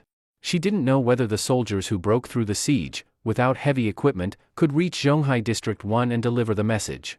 She knew there had been massive zombie tides recently in the Jiangnan area. Time to eat. A soldier's voice suddenly came from the door. Su Tong snapped back to reality and picked up a bowl. Dad, I'll go get food. You rest. She spoke to her father, Su Guangqi. Su Guangqi was already over 70. He had retired long ago, but he was restless by nature. After retirement, he accepted a position as a returning professor at Jinling University. Now, for the study of mutated creatures near the nuclear plant, Su Guangqi insisted on coming with the troops. If he had listened to her and stayed in Zhonghai District 1, Yusin would at least have someone to care for her. All right. Su Guangqi moved the corner of his mouth and sighed. He was a stubborn old man, but now, even his stubbornness was gone. Wearing a sealed, non-breathable full protective suit made of polymer materials for so long, his skin had multiple ulcers, and the pain was unbearable. He clenched his teeth and endured. He didn't know how many days his old body could last. Maybe, like this sinking nuclear plant, he would also become history, buried forever in this radioactive land. The soldier distributing food was a young man of about 18 or 19, his face still immature. There were only 5 soldiers guarding this place. Aunties and uncles, freshly boiled porridge, fragrant and hot, come drink porridge. No matter the situation or how desperate things were, this young man always gave an enthusiastic greeting, even if the porridge itself tasted awful. This so-called porridge was just compressed biscuits boiled into a watery mush. A few days ago, it had some ham sausage crumbs in it. Now, it was just watery mush, and getting more watery. The water used was from pre-apocalypse water tanks, tap water, at least not contaminated by radiation. As for bacteria? No one worried about that anymore. Everyone lined up for porridge. The whole process was silent. No one fought. No one cut in line. Su Tong received a full bowl of watery mush. Through her transparent face shield, she saw the sunken eye sockets and skinny face of the young man distributing porridge. Suddenly, she felt this bowl of porridge was heavy. Is Grandpa Su still doing okay? Drink more. I'll carry him to the basement in a bit.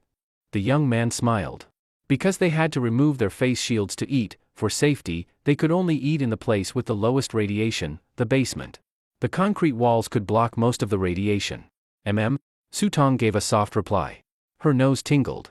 When people are in despair, they become especially fragile. Even small things can bring tears. On the desolate country road, the convoy was moving at a steady speed. The convoy was in the middle, tanks on both sides, but rural roads couldn't bear tank weight, so the tanks had to move along the roadbed. Early in the morning, while it was still dim, the convoy broke camp and set off. Wang Shiqi had dark circles under her eyes. Her whole body ached after last night's sleep. She only half slept at 4 or 5 in the morning. Not long after falling asleep, the loudspeaker ordered everyone to pack up and return to their vehicles within 5 minutes. It was like being driven to death. Wang Shiqi finally understood why soldiers on the Red Army's Long March could fall asleep while walking. She had only gone 1 day and already couldn't bear it. If this lasted for months, wouldn't she go mad? Li Yusin also looked tired, but they had to pull themselves together. Many wounded needed care. After moving 10 kilometers, the army set up camp again. Ahead was the radiation zone. From here, most troops would stay behind. Only a few would go ahead, lightly equipped, to Qinshan nuclear power plant to rescue the trapped. Lin Yaoshan was organizing the distribution of protective suits for combatants. Shuriying squad, as elite fighters, naturally had to go. But due to limited numbers, even Sun Quan and Zhang Hai were left in the camp. Report, Commander. A girl from the medical team is requesting to go to the radiation zone. She said she can care for the wounded. Lin Yaoshan frowned. The radiation zone's dangers are unknown. A girl from the medical team can't even protect herself. What can she do? She said she's the daughter and granddaughter of 2 scientists trapped in the radiation zone. I've tried to persuade her, but she insists. Daughter and granddaughter? Lin Yaoshan was surprised. Just then, Jiang Lushi, who had just received his protective gear, said, I know this girl. Let her come along. She can ride in my vehicle. Carrying emergency supplies and protective suits, Li Yusin boarded Jiang Liushi's minibus. With her came another experienced female doctor. Li Yusin sat on the soft sofa, feeling a little uneasy. They were about to depart for Qinshan nuclear power plant. Li Yusin was very worried about her mother and grandfather. She was eager to see them, but also afraid of facing the situation she feared most. Don't worry too much. A gentle, cold voice suddenly came. Li Yusin immediately returned to her senses. She looked at the long-haired girl sitting quietly across from her. Ran Qiyu, she would be the main force in this rescue operation. During the meal earlier, Li Yusin had already been curious about Ying and Ran Qiyu. Such a beautiful and elegant girl, how did she meet Jiang Lushi and end up in Shuriying's squad? Li Yusin hadn't realized her worry was written all over her face. She nodded, thank you. Ran Qiyu glanced at Li Yusin. She could sense that Li Yusin's emotions were still very chaotic, but there was no way to comfort her in such matters. She was actually also a little curious about Li Yusin. During the meal, Li Yusin had introduced herself, saying she used to be Jiang Liusher's deskmate. She wondered what Jiang Liusher was like before the apocalypse. "Hello, I got to ride in your car this time thanks to Yusin. I'm Song Qianwen, the emergency doctor assigned to the team," Song Qianwen said. After learning that Li Yusin would be going with the team, Song Qianwen had also volunteered to come along. If any of the scientists had serious physical issues, they would need immediate treatment. And on the way, there might be wounded who would require emergency care. Song Qianwen looked about 27 or 28, wore a white coat over her military uniform, and her makeup-free face showed signs of fatigue, but she had good features and presence. Before the apocalypse, she was a military doctor. Li Yusin felt both touched and worried that Song Qianwen had volunteered for such a dangerous mission. But if severe casualties really happened, she wouldn't be able to handle everything alone. And the chance of that happening was very high. Song Qianwen reached out to Jiang Liusher and smiled. "I wanted to thank you yesterday. We had so many people in the ambulance, it was all thanks to you. It wasn't just me. No need to be too polite." Jiang Liusher politely shook her hand. This female doctor usually stayed in Zhonghai District 1. Now going on such a dangerous mission, she was obviously nervous. Jiang Liusher could feel her palm was ice cold. No one was truly unafraid. Jiang Liusher was also tense. The combat team quickly departed. Wang Jianlang sat in the vehicle, his shoulder wrapped in thick bandages, watching the departing convoy. This most important rescue operation, he should have been part of it. But he wasn't. He had been personally assigned by committee member Chu Zhongshan. And what had he done? Wang Jianlang took a deep breath. He decided to stay away from those factional struggles. If he kept improving his sniping skills, maybe he could even surpass Jiang Liusher. In the apocalypse, strength was the most important thing. "Brother, I'll change your dressing," said Wang Shiqi, who stayed behind to take care of the wounded. She hadn't slept well last night and still had many patients to tend to today. But she didn't dare go to Qinshan nuclear power plant. The apocalypse was too cruel. Even under military protection, a girl like her couldn't live easily. It was the first time in her life she felt so exhausted. She thought that if she could get 5 minutes to nap, that would already be a blessing. Sigh, Wang Shiqi thought again about Jiang Liusher's vehicle. She had even dreamed about it last night. The combat team separated from the main force and entered the radiation zone. From this point on, all personnel had to wear protective suits, or they would suffer from acute radiation sickness. With current medical conditions, once someone developed severe acute radiation sickness, it was basically a death sentence. So, even if the suits were inconvenient, everyone, including Jiang Liusher's team, had to wear them. After putting on the protective suit, breathability became very poor. Jiang Liusher took his Type 81 rifle and sniper rifle into the combat chamber. Jiang Zhuiying put down her tablet and sat in the front passenger seat, holding her longsword. Li Yusin and Song Qianwen inside the vehicle immediately felt the combat atmosphere. The convoy moved steadily forward. Small zombie groups continued to appear ahead. These zombies couldn't pose a threat to the convoy, but their appearance made everyone in the team feel a chill down their spine. These zombies had been exposed to radiation for a long time with no protection. Some had reddened, rotting skin, but their aggression had increased. Bang! A zombie slammed into Jiang Liusher's vehicle. He frowned. The impact sound was louder than with ordinary zombies. Originally, mutant zombies emerged within zombie hordes. But in the radiation zone, zombies didn't need to fight each other, radiation alone could mutate them. If the zombies and mutant beasts here were all mutated by radiation, then this place would become a forbidden zone for humans. Fortunately, it hadn't reached that stage yet. Otherwise, entering would come at a huge cost. "Attention, approaching Qinshan nuclear power plant. Shuriying squad, prepare," came Lin Yaoshan's voice from the intercom. Jiang Liusher looked at Ran Shiyu. She immediately nodded. Spiritual field activated, Ran Shiyu began guarding against that psychic-type monster. As the convoy approached the power plant, the number of zombies ahead clearly increased. There, on the rooftop of the Qinshan nuclear power plant residential area, people were monitoring 24 hours a day. To guard against that psychic monster, there were always two-person teams, watching each other. That psychic monster still gave them lingering fear. Fortunately, its range was limited. Under tight surveillance, it hadn't approached again. But they were still trapped. At this moment, a soldier raised his binoculars and suddenly saw dark figures appear at the end of the road behind the dense zombie horde. "It's our people," the soldier shouted excitedly. These days, they had been falling deeper into despair. And now, the rescue team had arrived. He excitedly reported the news through the intercom while nervously watching.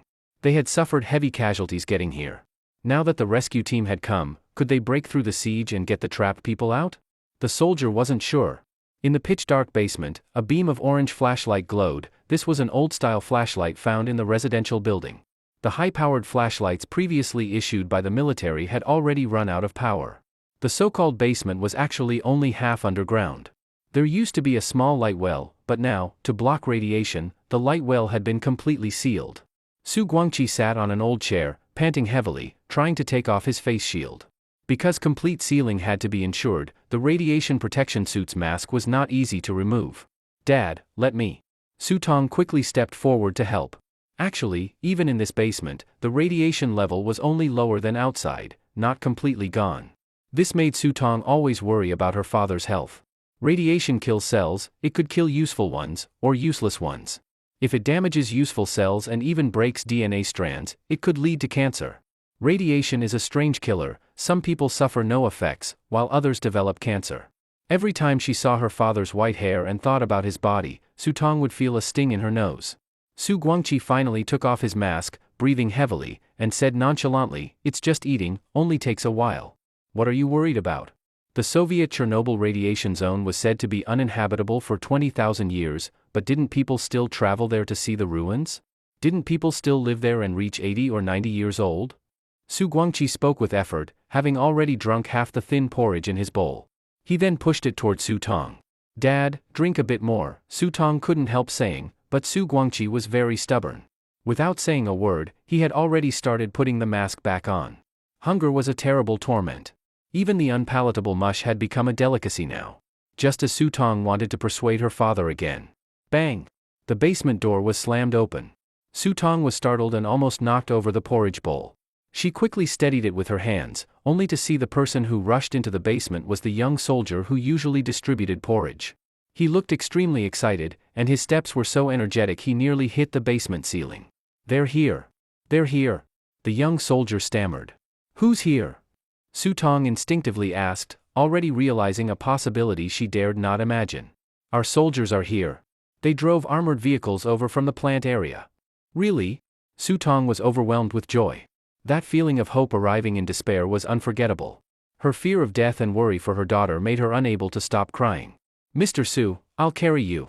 The thin young soldier carried the equally frail old man and rushed upstairs. Su Tong followed closely. As she entered the apartment entrance, she already heard sporadic gunfire. The deafening sound now felt like beautiful music. Looking out the window, Su Tong saw the convoy. Against the gray backdrop, all the steel armor was covered in dust and smoke. But these steel giants, full of a metallic feel, brought an unprecedented sense of security. Among the uniform military armored vehicles and tanks, there was a particularly strange minibus, which caught Su Tong's attention. In such a formation, a seemingly fragile minibus was really out of place. That car? Su Tong was stunned, then saw gray zombie hordes rushing toward the convoy. The zombies in the radiation zone were extremely terrifying, stronger than ordinary zombies. Many had rotting skin, but grew sharp teeth and long claws. Su Tong had seen the power of those claws with her own eyes. They could tear through metal. These days, they didn't dare make a sound, just to avoid attracting such terrifying zombies. Even anti-theft doors couldn't stop them. Su Tong herself was a biology expert. Though time had been short, she had conducted preliminary research. She believed it wasn't the radiation that mutated the zombies and mutant beasts, but that the radiation caused mutations in the supervirus infecting them. The supervirus that caused the apocalypse was a new virus with both DNA and RNA structures. Its DNA strand was much longer than normal viruses, which meant when it transcribed and replicated its genetic material, it was more prone to errors and mutations, and even more so under radiation. DNA structures broken by radiation, who knows what new variants might result. Just then, the machine guns on the armored vehicles opened fire. The 25mm grenade cannon, one shot could blow a person to pieces. But these zombies had unusually tough bodies. Some could still pounce forward after taking a direct hit. Losing an arm or leg didn't seem to affect them. They climbed onto armored vehicles, onto tanks, even got under the tank treads, only to be crushed into meat paste and shattered bones. This scene was extremely bloody. Even Su Tong, who was used to dissecting animals, felt deeply uncomfortable. Zombie claws could tear through metal panels, but were powerless against tank and armor plating. But that minibus. Su Tong was worried. She saw the zombies rushing madly at the minibus, clawing and biting its body, slamming into the windows. The glass, which should have shattered with one strike, remained completely intact despite repeated zombie attacks. This kind of high-strength glass surprised Su Tong. "That minibus has bulletproof glass?" a nearby soldier exclaimed. Su Tong shook her head. "That's not ordinary bulletproof glass. Even bulletproof glass, under heavy impact, would show spiderweb cracks, it just wouldn't shatter." "What kind of glass was this?" Su Tong was shocked. The bulletproof glass she knew couldn't reach this level. Compared to those armored vehicles firing machine guns, the minibus didn't shoot at all. It just followed the convoy. On top of the minibus was a metal dome full of technological feel, very noticeable. As for what it was, Su Tong had no idea. It didn't look like a radar or signal transmitter. Su Tong didn't know what the purpose of this modified minibus was.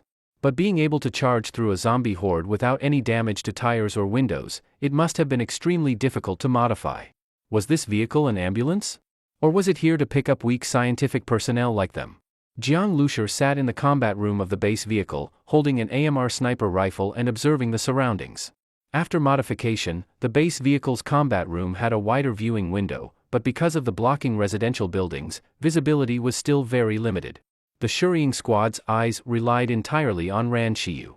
At this moment, Ran Shiyu was sitting on the sofa with her eyes closed, her eyebrows slightly twitching. As long as it was within her mental field, every small movement or sound could not escape her perception. She saw groups of gray zombies fighting with the soldiers in orange suits. The zombie group here was not as large as the massive zombie tides outside. Although these zombies had been exposed to nuclear radiation, they still posed no threat to tanks and armored vehicles. Everything seemed to be going smoothly. What's that?" Ran Shiyu's heart moved, and she said, "Brother Jiang." "What is it?" Jiang Lushur was highly alert. When he heard Ran Shiyu call him, the first thing he did was not to look at her, but to aim his AMR sniper scope around. In a life-and-death fight against an unknown enemy, even the time of a blink could determine the outcome. At the 7 o'clock direction, about 800 meters away, on the 7th floor of the residential building, there are survivors. About 15 or 16 people. "Oh? Survivors?" Jiang Lushur breathed out lightly. When the apocalypse began, the workers at the nuclear plant should have all died. The few survivors would have gathered in the residential buildings. After living there for some time, due to food shortages and spreading radiation, they should have long perished. Now, the only ones still alive would be the soldiers and scientists who had protective suits. Report to command." The closer they got to completing the mission, the more cautious Jiang Lushur became. He did not dare relax for even a second, always alert to the surroundings. Using the radio was naturally Ying's task.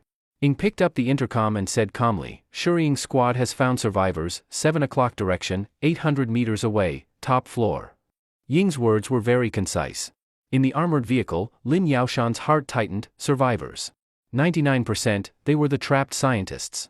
Before, they only knew the general area where the scientists were, and finding them would take time. Unexpectedly, Scurrying squad had already located them. Was it that girl Rant's ability? This ability was truly abnormal. Lin Yaoshan understood very well the value of this kind of detection ability, especially in city combat surrounded by buildings. It was simply priceless. "This is command. Target, 7 o'clock direction. Advance." As they neared the target, Lin Yaoshan became even more cautious. Since he knew the scientists were in the residential buildings far from the nuclear core, the army had avoided the most dangerous reactor area from the start. 700 meters was only a few minutes' distance. When they got closer, Lin Yaoshan could already see, through the armored vehicle's viewing port, people waving on the balconies of the residential buildings. They wore protective suits and waved desperately. Through binoculars, their excited expressions were visible. They were indeed the trapped scientists and soldiers. Lin Yaoshan breathed a sigh of relief. Finally confirming the scientists were safe, once they were rescued, half the mission would be complete. The armored vehicles reached the residential buildings. The doors had long been completely sealed, with heavy objects piled behind them. This was the only way for the soldiers to survive in a place full of irradiated zombies. Now, soldiers on the other side were already moving away the debris. Jiang Lushur remained in the combat room. So far, no extreme danger had appeared, and the zombie groups charging the convoy had been cleared. Li Yusin was overjoyed. She could already see her mother and grandfather at the window. Although they wore thick protective suits and masks, Li Yusin still recognized them at a glance. These days, she had been terrified. Even on the way here, she had thought more than once about terrible possibilities. Just imagining them made her unable to bear it.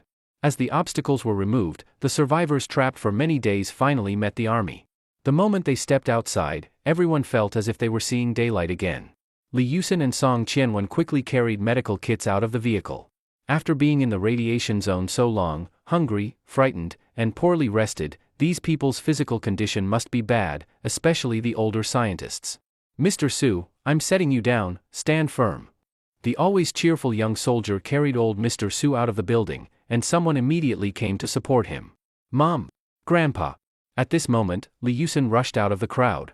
She set down her medical kit and threw her arms around her mother. Because of the protective suits, even hugging was difficult, but Li Yusin still held on for a moment before letting go. Normally strong-willed, she couldn't help but feel her eyes turn red and her nose sting. Li Yusin held the hands of Su Tong and her grandfather.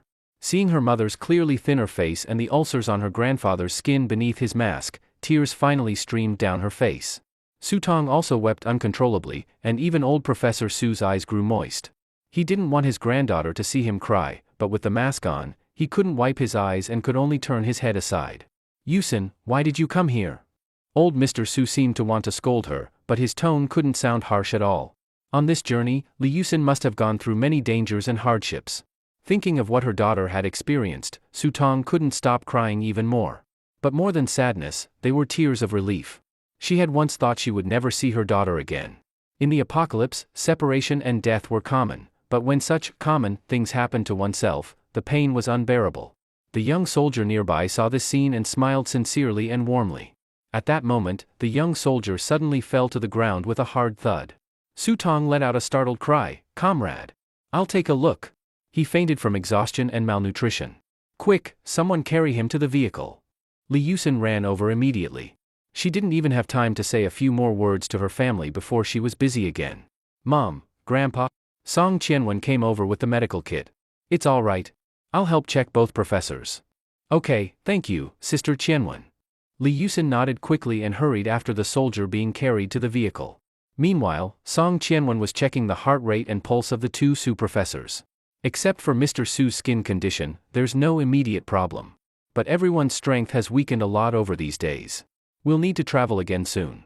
Song Qianwen said, taking a small medicine bottle from her pocket. "These are vitamin tablets. 2 each, please take them now." Song Qianwen smiled as she spoke. Su Tong looked at the young female doctor. She felt the woman had a kind, gentle manner. She accepted the pills and first handed 2 to her father. "Have someone move our experimental samples out first." Old Professor Su was still concerned about the research results achieved at such great cost. "Please take your medicine first, sir. Everything else will be handled." "Don't worry," Song Qianwen comforted him. In the minibus, Ran Shiyu was fully focused on sensing the surroundings. At this moment, everyone had stopped here, and Ran Shiyu worried the noise might attract zombies. But the others also knew this, so the team would not stay long. After briefly checking the survivors, they would quickly take them and leave. However, at this moment, Ran Shiyu suddenly sensed that her mental field seemed to be affected. Ran Shiyu felt as if someone had suddenly jabbed her with a needle. The feeling was very subtle. If she hadn't expanded her mental field, she might not have sensed it. She was startled. Could it be that psychic-type monster? She immediately enlarged her mental field, tens of kilometers around, and searched tensely.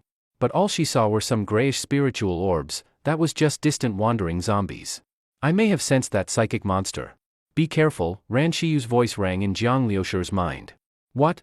Jiang Liushir's heart tightened. He immediately reported to Lin Yaoshan over the radio. At the same time, he retreated into the base vehicle and raised his gun. Lin Yaoshan dared not be negligent. Orders to increase guard were transmitted to everyone.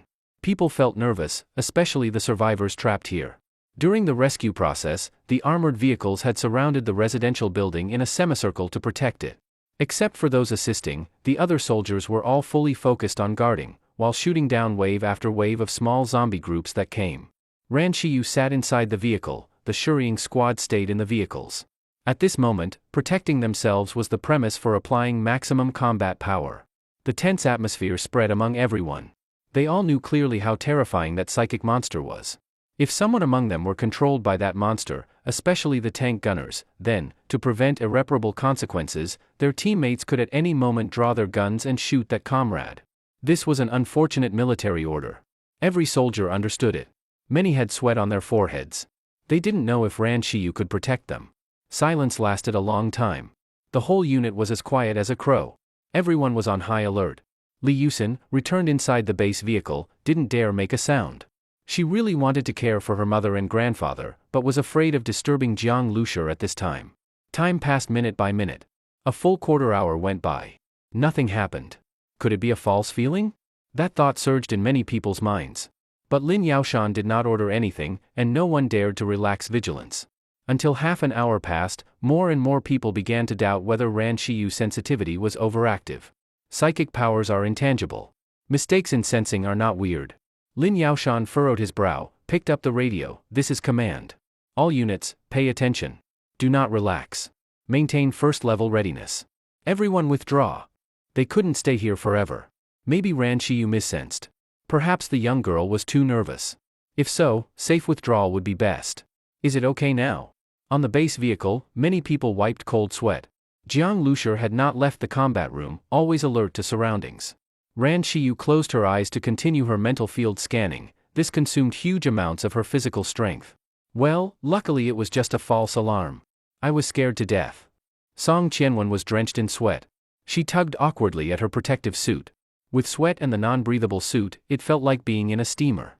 The feeling was terrible. If only it really were a false alarm. We have been trapped this time, but at least in the study of radiation-mutated zombies and beasts we made some progress. After we return, once lab conditions are sufficient, maybe we can research more. These things, whatever they are, must be sent back to Zhonghai District 1. Old Professor Su said. Too many died this time. He could not forgive himself. Professor Su is right. Song Qianwen nodded. Her words had just begun when suddenly. Swish! Song Qianwen, originally slender, full-figured, suddenly sprang up like a female leopard. She lunged at Ran Shiyu, who was sitting on the sofa. She raised one hand, exposing a flash of cold light in her palm. It was a syringe. The syringe aimed straight at Ran Shiyu's throat. At that moment, Ying was in the driver's seat, Jiang Lushi in the combat room, his sister at the rear.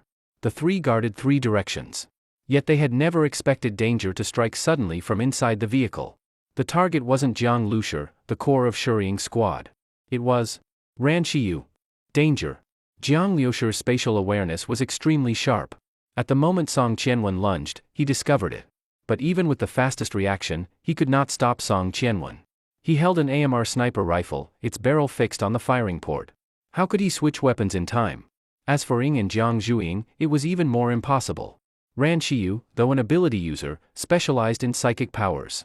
Her physical strength was average. Only by consuming much mutant beast meat was she somewhat stronger than common people. But facing the rampaging Song Qianwen, she was still overmatched. Song Qianwen had been controlled by that psychic monster? That thought flashed through Ran Shiyu's mind. Her limbs went cold. She had expected the psychic monster to have intelligence, but never expected it to be so cunning. It must have judged that Ran Shiyu was the greatest threat. Among the convoy, Ran Shiyu was the only opponent to the psychic monster. If Ran Shiyu were eliminated, no one else would even know its location. It could calmly control anyone. Whether tanks or armored vehicles, all could become its weapons. Others would just be targets. Even Jiang Lushi would be powerless in that situation. Life and death hung by a thread. Ran Shiyu, exerting far more strength than usual, grasped Song Qianwen's wrist, the hand holding the syringe, and blocked the silver needle aimed at her throat. Had that needle pierced the carotid, punctured air, she would die instantly. But the terrifying scene worsened. After Ran Shiyu grabbed Song Qianwen's wrist, Song Qianwen's once beautiful face twisted horribly. Her mouth split open on both sides, revealing a crimson cavity. In place of her tongue, a sharp red mouth organ protruded. That organ sprang from her mouth, driving straight at Ran Shiyu's forehead.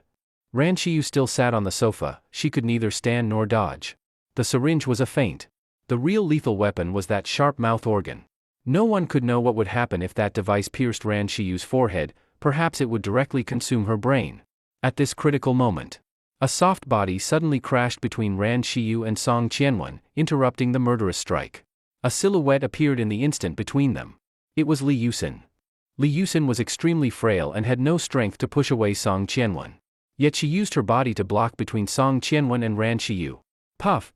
The sharp device stabbed directly into Li Yusin's back. Her flesh and blood was like butter before that weapon, just one thrust would pass through. It pierced at an angle through her body, lodging into her lungs. Tremendous pain struck. Li Yusin felt the world spin. Still, she used her final strength in the collision to knock Song Qianwen slightly off balance. Meanwhile, Jiang Zhuiying was rushing over. She hadn't arrived yet, but electric currents reached first. Powerful current formed an electric net that shocked Song Qianwen away. At the moment Song Qianwen was thrown aside, Ying's three-pronged combat dagger stabbed into her body. Puff! Song Qianwen's body jolted. The sharp mouth organ, which had just penetrated Li Yusin, fractured in the process and remained entirely lodged in Li Yusin's body. Blood seeped from the corners of Song Qianwen's mouth. A bizarre smile curved her lips. Her body grew limp. Li Yusin collapsed in Ran Shiyu's arms, her protective suit and clothing drenched in blood. Yusin! Yusin! Seeing the spreading pool of blood, Su Tong felt as though all her strength had been sucked away at once. Li Yusin was her spiritual pillar. Watching that organ pierce into her lungs, Su Tong, who specialized in biology, knew exactly what such a grievous wound meant under the medical conditions in a radiation zone. Seeing her daughter so close to the grip of death, plus the malnutrition she had suffered over the past 10 days, Su Tong could hardly sustain herself and fainted immediately. Su Guangqi trembled all over, his face ashen. For an old man about to be laid to rest, this was the heaviest blow. Medicines! Medicines, bring them! Jiang Lushi panicked as well. He had always held a good impression of Li Yusin. To see a schoolmate about to die, and in his base vehicle no less, he was overwhelmed with distress. Jiang Zhuiying hurried to the storage room and fetched medicines, Yunnan Baiyao, antibiotics, but against a wound like this, Yunnan Baiyao felt so pale and powerless. Li Yusin's face was like paper. She barely opened her mouth to breathe. Because her lungs were severely injured, breathing was painful and difficult. She opened her mouth, tried to say something, but no sound came out. She looked at her mother, who had already fainted, then glanced at Jiang Lushi. She very much wanted to gesture to have him care for her mother. Jiang Lushi understood at once. She was asking him to look after her mother. Perhaps when she had hurled Song Qianwen away, she had foreseen a possible outcome. But saving Ran Shiyu was also saving her own kin. Without Ran Shiyu, her grandfather and mother might both have died here. Blood transfusion. Give blood first. Su Guangqi held Li Yusin in his arms, his old eyes watering. For such a grave wound, without transfusion death would come soon. But how to draw blood and transfuse in a radiation zone? Once blood is drawn, many blood cells die from radiation. And drawing or transfusing blood without protective suits is extremely dangerous for both donor and recipient. Draw my blood, Yusin and I are both type O blood. Su Guangqi said, preparing to remove his protective suit. But he was stopped by Ran Shiyu. Professor Su, please remain calm. The situation seems to. Ran Shiyu's life was rescued by Li Yusin.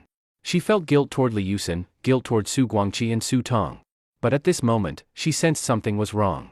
She continued to keep her mental field open. The stinging sensation on her spirit had not subsided, it had grown stronger. This meant that the psychic monster still lived. And the reason Ran Shiyu could so clearly feel its psychic disturbance was not because its psychic wave had strengthened, but because it had become unstable, as though it could no longer perfectly hide itself. She glanced at Song Qianwen collapsed in the pool of blood, and saw that Song Qianwen's mouth organ had disappeared. She had reverted to her original appearance. Her life signs had not entirely vanished, but her eyes were blank, hollow, as though her soul was gone. Had her soul died? If the psychic creature murdered the cerebral domain, only the flesh remains alive, and that body becomes a host for the psychic being? Ran Shiyu thought of that. She feared that Song Qianwen was not merely controlled, but possessed by that psychic monster. If merely controlled, Song Qianwen should still remain Song Qianwen. She should not grow a monstrous mouth organ. Now, Song Qianwen's flesh had been abandoned, she reverted to her original appearance. Then, Ran Shiyu sharply turned to look at Li Yusin. She saw the sharp organ diagonally stuck in Li Yusin's back. To her amazement, she noticed small red lines around that organ, like capillaries, connecting it to Li Yusin's flesh. The blood that once gushed was slowly stopping. What is this? Jiang Lushi also saw this. His face changed drastically. That organ seemed to have grown into Li Yusin's back. And it was gradually integrating in. The organ looked like melting blood, slowly seeping into Li Yusin's body. No good. The monster is most likely trying to take over Li Yusin's body. Ran Shiyu's eyes widened with insight. I understand now. From the start, this monster sensed my presence. It felt that confronting me directly, with so many soldiers, it couldn't win. So silently, it took over Song Qianwen's body. It intended to use Song Qianwen to approach me, and in one stroke take over my body. Then it could devour my psychic power, making itself stronger, possibly evolving again. But, things changed. It failed to take over me, it instead took over Li Yusin. It has no choice now, it must occupy Li Yusin's body. Otherwise it would lose its host and possibly die. Ran Shiyu suddenly understood the reason behind it all. She said, with self-reproach, it was my carelessness. I trusted my mental field too much. I didn't expect that even the mental field couldn't detect the infiltration of that psychic creature. Until the moment just before the attack, the psychic monster revealed its murderous intent through its attack intention. Only then did Ran Shiyu feel the needle-like pain in her brain, meaning that the psychic monster's psychic strength might be even stronger than hers. What do we do? Jiang Lushi raised his brows. He stared at the organ already half-merged, burning with anxiety. Pull it out? Ying asked. Jiang Lushi immediately rejected that. If you pull it out, blood would spurt again, Li Yusin would certainly die. Even in hospital conditions, pulling a wound out is extremely cautious. There is no time. That organ is almost fully merged into Li Yusin's body. More precisely, it is not really an organ, it is a psychic illusion shaped like one. It might even be the psychic monster's true form. Ran Shiyu said with certainty. She felt psychic energy fluctuations from the object. Ran Shiyu, do you have a method? With no other recourse, Jiang Lushi asked her. If the psychic monster is invading Li Yusin's body, you must first contest control of the body. In other words, a battle of primary consciousness. If it loses, what then? Lose? How could it lose? This psychic monster's psychic power is many times stronger than an ordinary person. And Li Yusin's body is severely injured, her mind is already blurred. Don't mention Li Yusin, even if it were me. If I were stabbed to serious injury, my conscious strength would drop drastically. I would not be a match for that psychic monster. Ran Shiyu spoke thus. Jiang Lushi nodded. That's true. If you were directly attacked by the psychic monster, you might lose too. But you are currently safe. What if you use your mental field to envelop Li Yusin, fully suppressing that psychic monster? Jiang Lushi's words made Ran Shiyu's eyes light up.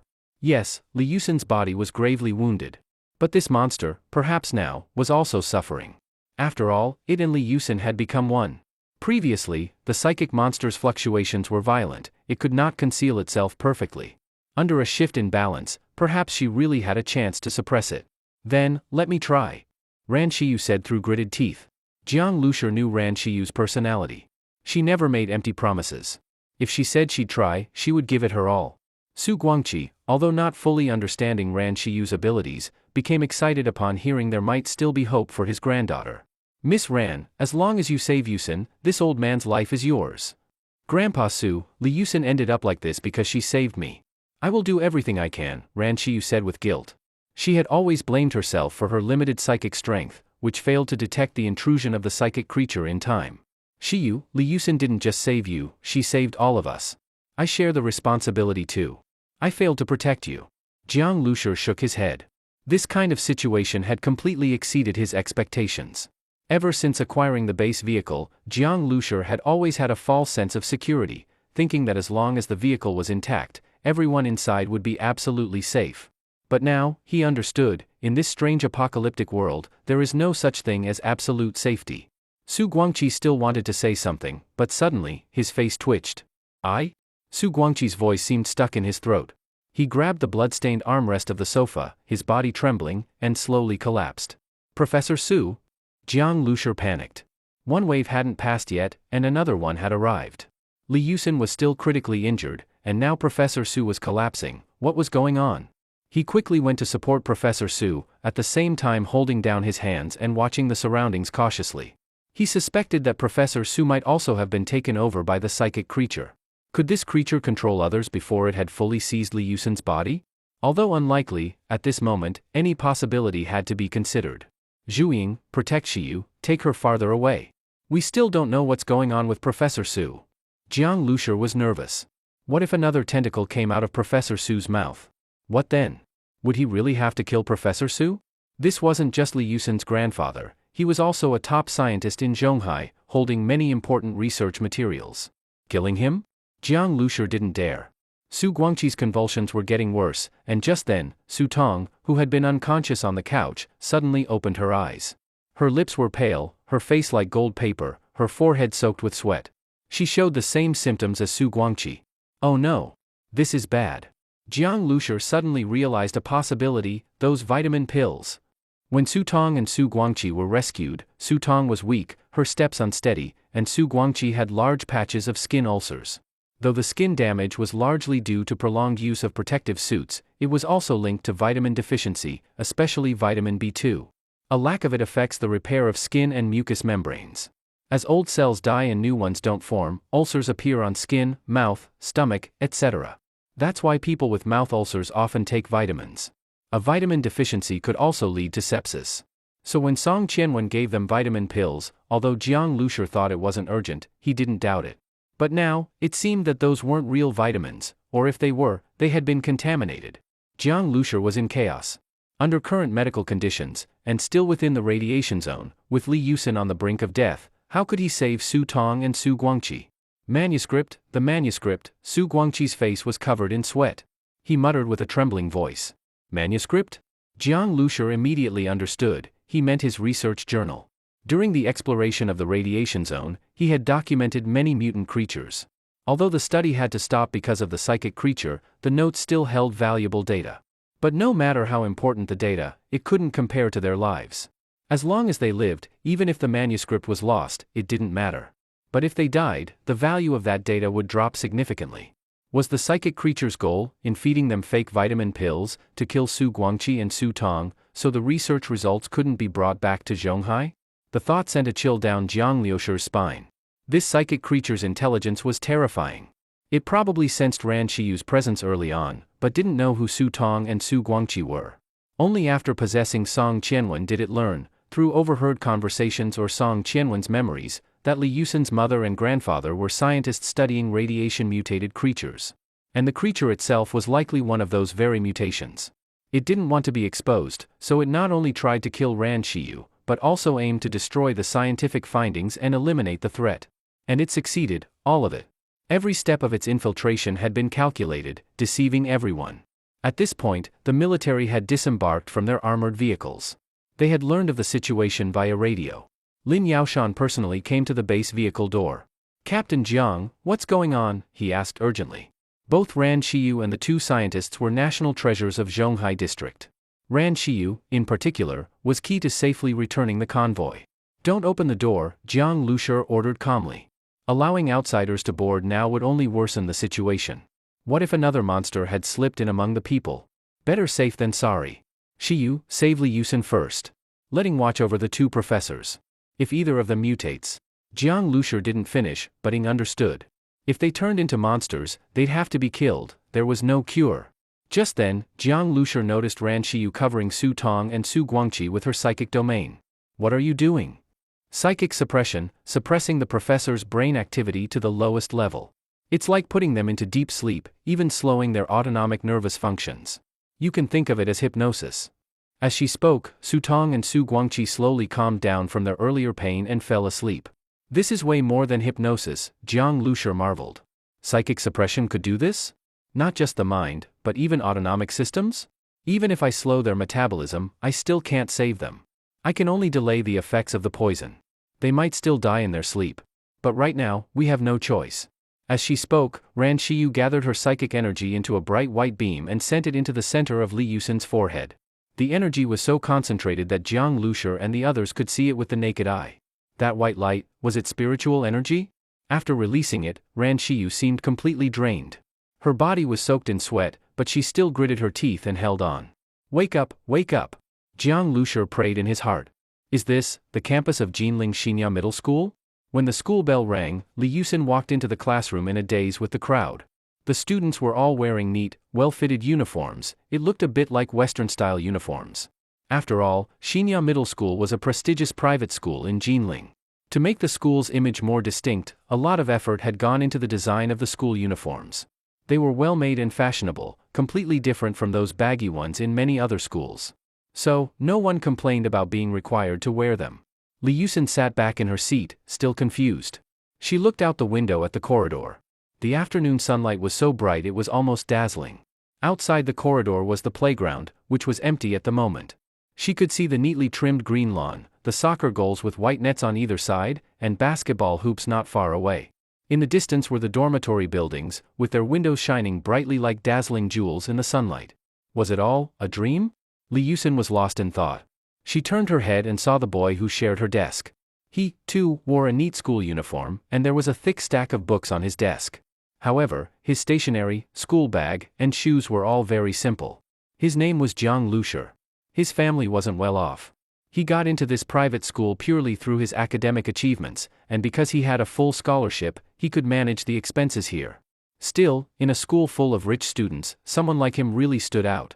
At that moment, sunlight streamed in through the window, shining on Jiang Liushi's side profile. From this angle, Li Yusin could see the fine fuzz on his face, glowing faintly golden in the light. He wore a crisp white shirt and was spinning a carbon pen skillfully in his hand. He did it beautifully. But the strict old math teacher obviously didn't appreciate it. Because he spun his pen during class, the teacher had confiscated several of them. Later, however, due to his outstanding math grades, the teacher stopped trying to change this rule-breaking student and simply turned a blind eye to his pen spinning. Now, on this lazy afternoon, Jiang Lushi, in his crisp white shirt, was thinking about a math problem. There weren't many math problems that could stump him, and Li Yusin had to admit that he looked pretty charming while thinking seriously in his school uniform. Li Yusin looked at Jiang Liushi's side profile without realizing it. Everything around them was quiet, only the sound of a pen scratching on paper could be heard, marking the passage of time. In that strange dream, this boy who lived off a scholarship had become the hero who saved her. She could still remember him holding a sniper rifle, driving into a horde of zombies, the back of a lone hero, leaving a deep impression on her. And when the ambulance she was in was attacked by zombies, it was he who, with just a gun, saved her from their claws. Why did she have such a dream? Why did she dream of him as a hero? My name is Jiang Lushi. Jiang Lushi doesn't turn, regretfully losing the chance to take Wu Jiang Lushi. But my parents didn't think of Du Fu's poem when they named me. They just wanted me to be a rock in the river, able to withstand the impact of the current and stay unmoved. Li Yusin remembered asking him what his name meant when they first met. That was the answer he gave. Jiang Lushi doesn't turn. He really lived up to it. He got into the private school on his own, earned a full scholarship, and after losing both parents, he still took care of a younger sister. In comparison, she had parents paving the way for her, grew up in a family strong in science education, and although she was excellent in many subjects, she still had to ask Jiang Lushi about a lot of math and physics problems. Like the one now, she couldn't solve it again. Li Yusin thought about it. She wanted to ask Jiang Lushi but felt a bit embarrassed. She looked at his side profile again and thought of that dream. Was that really just a dream? It felt too long, too real. Jiang Lushi. Li Yusin blushed and spoke softly. Jiang Lushi looked at her. All of a sudden, Li Yusin felt he looked a bit unfamiliar. His eyes were sharp and decisive. His appearance hadn't changed, still that white shirt and handsome face, but he no longer felt like the cheerful boy good at math. He felt like a soldier who had been through blood and battle, with a special kind of aura. Yusin, next Tuesday, you must stay at home. Not just you, your parents too. Don't go anywhere. It's best if you all stay in separate rooms, and each room must be locked. If anything happens, lock yourselves inside and don't come out. I'll come find you. Can you do that? This is very, very important. Jiang Lushi suddenly spoke. Li Yusin was shocked as if struck by lightning. These words were exactly what Jiang Lushi had said to her on the phone before the apocalypse. So all those apocalyptic experiences weren't a dream? Or is she dreaming now? Li Yusin felt like she couldn't breathe. Her vision blurred. The school was gone. The playground was gone. Everything turned into a battlefield full of blood and steel. Zombies everywhere. People running in panic. Soldiers charging forward. Gunfire all around. Bullets. Fire. The smell of blood. Killing. Death. Is this Zhonghai Zone 1? Zhonghai Zone 1 was under attack? The wall stronger than the Great Wall had collapsed. Hordes of zombies flooded into Zhonghai Zone 1 like a tidal wave. Li Yusin wore a blood-stained white coat. She was a battlefield doctor. She still held a scalpel. The cold blade felt like part of her body, moving as if it were her own hand. Dr. Li, what are you spacing out for? Start the surgery now. Only you can do it under these conditions. Hurry. Commander Sun's life is in your hands. Several soldiers looked at her, eyes full of tears and urgency. Only I can do the surgery? Li Yusin was confused. She gripped the scalpel and began cutting. Suddenly, the scalpel seemed to come alive, moving through muscle tissues smoothly and precisely. Every step of the surgery reflected clearly in her mind. She realized, this wasn't the old her anymore. She was much older now. She had become an excellent military doctor, capable of performing almost impossible surgeries without a sterile environment, even removing zombie-infected tissue. The surgery was intense. The soldiers' faces gradually blurred. In Li Yusin's eyes, there was only her hand and the wounded person on the bed. But Commander Sun, whom the soldiers had mentioned, started to change. His body shrank. He wore red clothes, had long hair, pale skin, and turned into a little girl. Her doll-like face smiled strangely at her. It was that zombie girl who attacked the ambulance? Li Yusin screamed and stumbled backward. Just then, a pair of strong hands grabbed her. Wake up! Li Yusin, wake up! This is all a dream. You have to wake up. The voice was urgent and strong. She tried to turn around. The battlefield, the surgery room, the simple room, all blurred. Then her vision slowly became clear. She saw a face, handsome, but with sharp eyes. The boy in the white shirt spinning his pen, and the tough man with a soldier's aura. At that moment, they became one. Jiang Lushi. Li Yusin spoke with difficulty, her voice barely audible. At the moment she woke up, Li Yusin remembered everything. If she had believed the dream was real, would she have stayed trapped in it and never woken up? Li Yusin thought of vegetative patients. When she was interning at the hospital, there was a vegetative patient there. She had once stood at the door of the ward, looking through the window at the person lying inside. That person hadn't woken up for years. Could he have been dreaming the whole time? This wasn't a comforting thought. In fact, it terrified Li Yusin. A person lying motionless, relying on machines to stay alive, who knew what they were dreaming? Maybe they were trapped in a box, endlessly banging on the walls, hoping someone would let them out. Seeing that Li Yusin had finally opened her eyes, Jiang Lushi immediately breathed a sigh of relief. Jiang Lushi, Li Yusin called softly. Jiang Lushi quickly leaned over. I'm here. If you need anything, just say it. Li Yusin opened her mouth, a faint breath landing on Jiang Lushi's ear. She weakly said, You woke me up. Thank you. In the dream, she had kept hearing Jiang Lushi's voice. It wasn't me who woke you up. Jiang Lushi froze and said. He looked over at Ran Xiyu in confusion. Because she was too exhausted, Ran Xiyu's face was pale, and her gray eyes seemed very dim. Her mental energy had been drained too severely. Ran Xiyu slightly shook her head. The one who had awakened Li Yusin wasn't Jiang Lushi, but her. After her spiritual power entered Li Yusin's dream, she found the Jiang Lushi from Li Yusin's memory, then attached herself to him. After that, she kept mimicking the voice of the Jiang Lushi from Li Yusin's memory, calling out to her deep in her mind. But such things didn't need to be said out loud. Seeing Ran Xiyu shake her head, Jiang Lushi was briefly stunned, then said no more. At this moment, Li Yusin remembered what happened before she lost consciousness. Seeing you're okay, I feel relieved, Li Yusin said happily. The first thing she saw when she opened her eyes was Jiang Lushi, which made her feel at ease. Jiang Lushi was fine, which meant that monster had been killed. Thinking of that monster, Li Yusin also thought of Song Qianwen. Her nose turned sour. That monster deserved to die, but Song Qianwen was innocent, she was a victim. My grandpa and my mom, are they very worried about me? Li Yusin quickly asked. But right after she asked, she noticed that Jiang Zhuiying and Ran Xiyu were both looking at her with expressions like they had something they didn't want to say. Yusin, how does your body feel? Jiang Lushi didn't answer her question, instead suddenly asking this. Li Yusin was stunned for a moment. Soon, even in her still groggy mind, she remembered, she had been injured in the back, and her chest had been pierced through.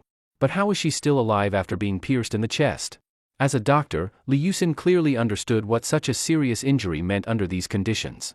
If the lungs were damaged and there was heavy bleeding, even with proper surgical conditions in peacetime, survival would still depend on luck. So how had she woken up, and was even able to speak? Once she came to her senses, Li Yusin realized, she didn't even feel pain. Not caring that Jiang Lushi was right in front of her, she reached out and touched her chest, then struggled to sit up. Her chest, which should have had a terrifying, gaping wound, was still blood-stained, but the wound had already stopped bleeding. Li Yusin touched the wound. She clearly felt it slightly moving, with a faint itching sensation. Was it healing? How was that possible? There had been no surgical stitching, no blood transfusion, no fluids, nothing. And yet, her wound had started to heal on its own? There was only a bit of gauze pressed on the wound, not even properly bandaged. What was going on? Li Yusin was completely confused. She quickly turned to look at Jiang Lushi and the others, only to see them silently watching her. Actually, not much time had passed since Li Yusin fainted, the convoy had only just started heading back. But ever since the monster had entered her body, Jiang Lushi and the others had noticed that Li Yusin's wound was healing rapidly. Especially while Li Yusin was dreaming, the speed of healing had increased even more. Jiang Zhuiying had checked. Not only had the bleeding stopped, the flesh had also rejoined. This rate of recovery, although Jiang Lushur had activated his evolution bloodline, he couldn't match it. Now Jiang Lushur wanted to know, since Li Yusin had essentially merged with the spiritual creature and erased its mental power, what had she become? It was impossible that there was no change. That spiritual creature, it failed to devour Li Yusin. Could it be that Li Yusin devoured it instead? If so, maybe she inherited some of its abilities. Maybe Li Yusin now had some kind of spiritual power too. This was just Jiang Lushur's guess. He had never seen a case like Li Yusin's before. Usually, those with powers had mutated into such during the early stage of the virus outbreak. He didn't know if anyone had ever gained powers after being infected by a zombie or mutant beast. Yusin, listen to me, Jiang Lushur said, then told her how the spiritual creature had tried to take over her body after Song Qianwen died. It was a horrifying process, but after hearing it, Li Yusin only turned pale and quietly listened. When she heard how Ran Qiyu had saved her, Li Yusin gave her a grateful look. Do you feel any changes in your body? Jiang Lushur asked. Li Yusin was silent for a while, then shook her head. No. I just feel a bit dizzy, and my body doesn't have much strength. I see. Jiang Lushur nodded. Her mental energy had nearly been devoured by that creature, and after suffering such serious blood loss, feeling dizzy and weak was normal. Do you see anything more clearly? Or feel our emotions? Ran Qiyu asked. Li Yusin focused again, then shook her head. No, nothing different from usual. She was disappointed. She clenched her fist, no increase in strength. Everything seemed the same. Don't worry. This is a special situation. And even if there's no change, surviving is already good, Ran Qiyu said. Jiang Lushur nodded too. But as he looked at Li Yusin, he still felt something about her had changed. Maybe, it was just his imagination. My grandpa and mom, where are they? Li Yusin asked again about the two Professor Sus. She actually already had a vague bad feeling. Just now, Jiang Lushur and the others' reactions weren't right. Later, when Jiang Lushur explained what happened, he didn't mention Su Tong and the others. They, even Jiang Zhuiying, who was usually straightforward, didn't know how to speak. I'll say it, Jiang Lushur let out a light breath. Yusin. When Li Yusin heard that they were injured, it felt like she was struck by lightning. She was stunned. How could this be? That spiritual creature, it was already dead. In this apocalypse, what Li Yusin felt most lucky about was that she still had family. No matter what happened, that was her greatest blessing. She was willing to risk everything, even her life, to protect her family.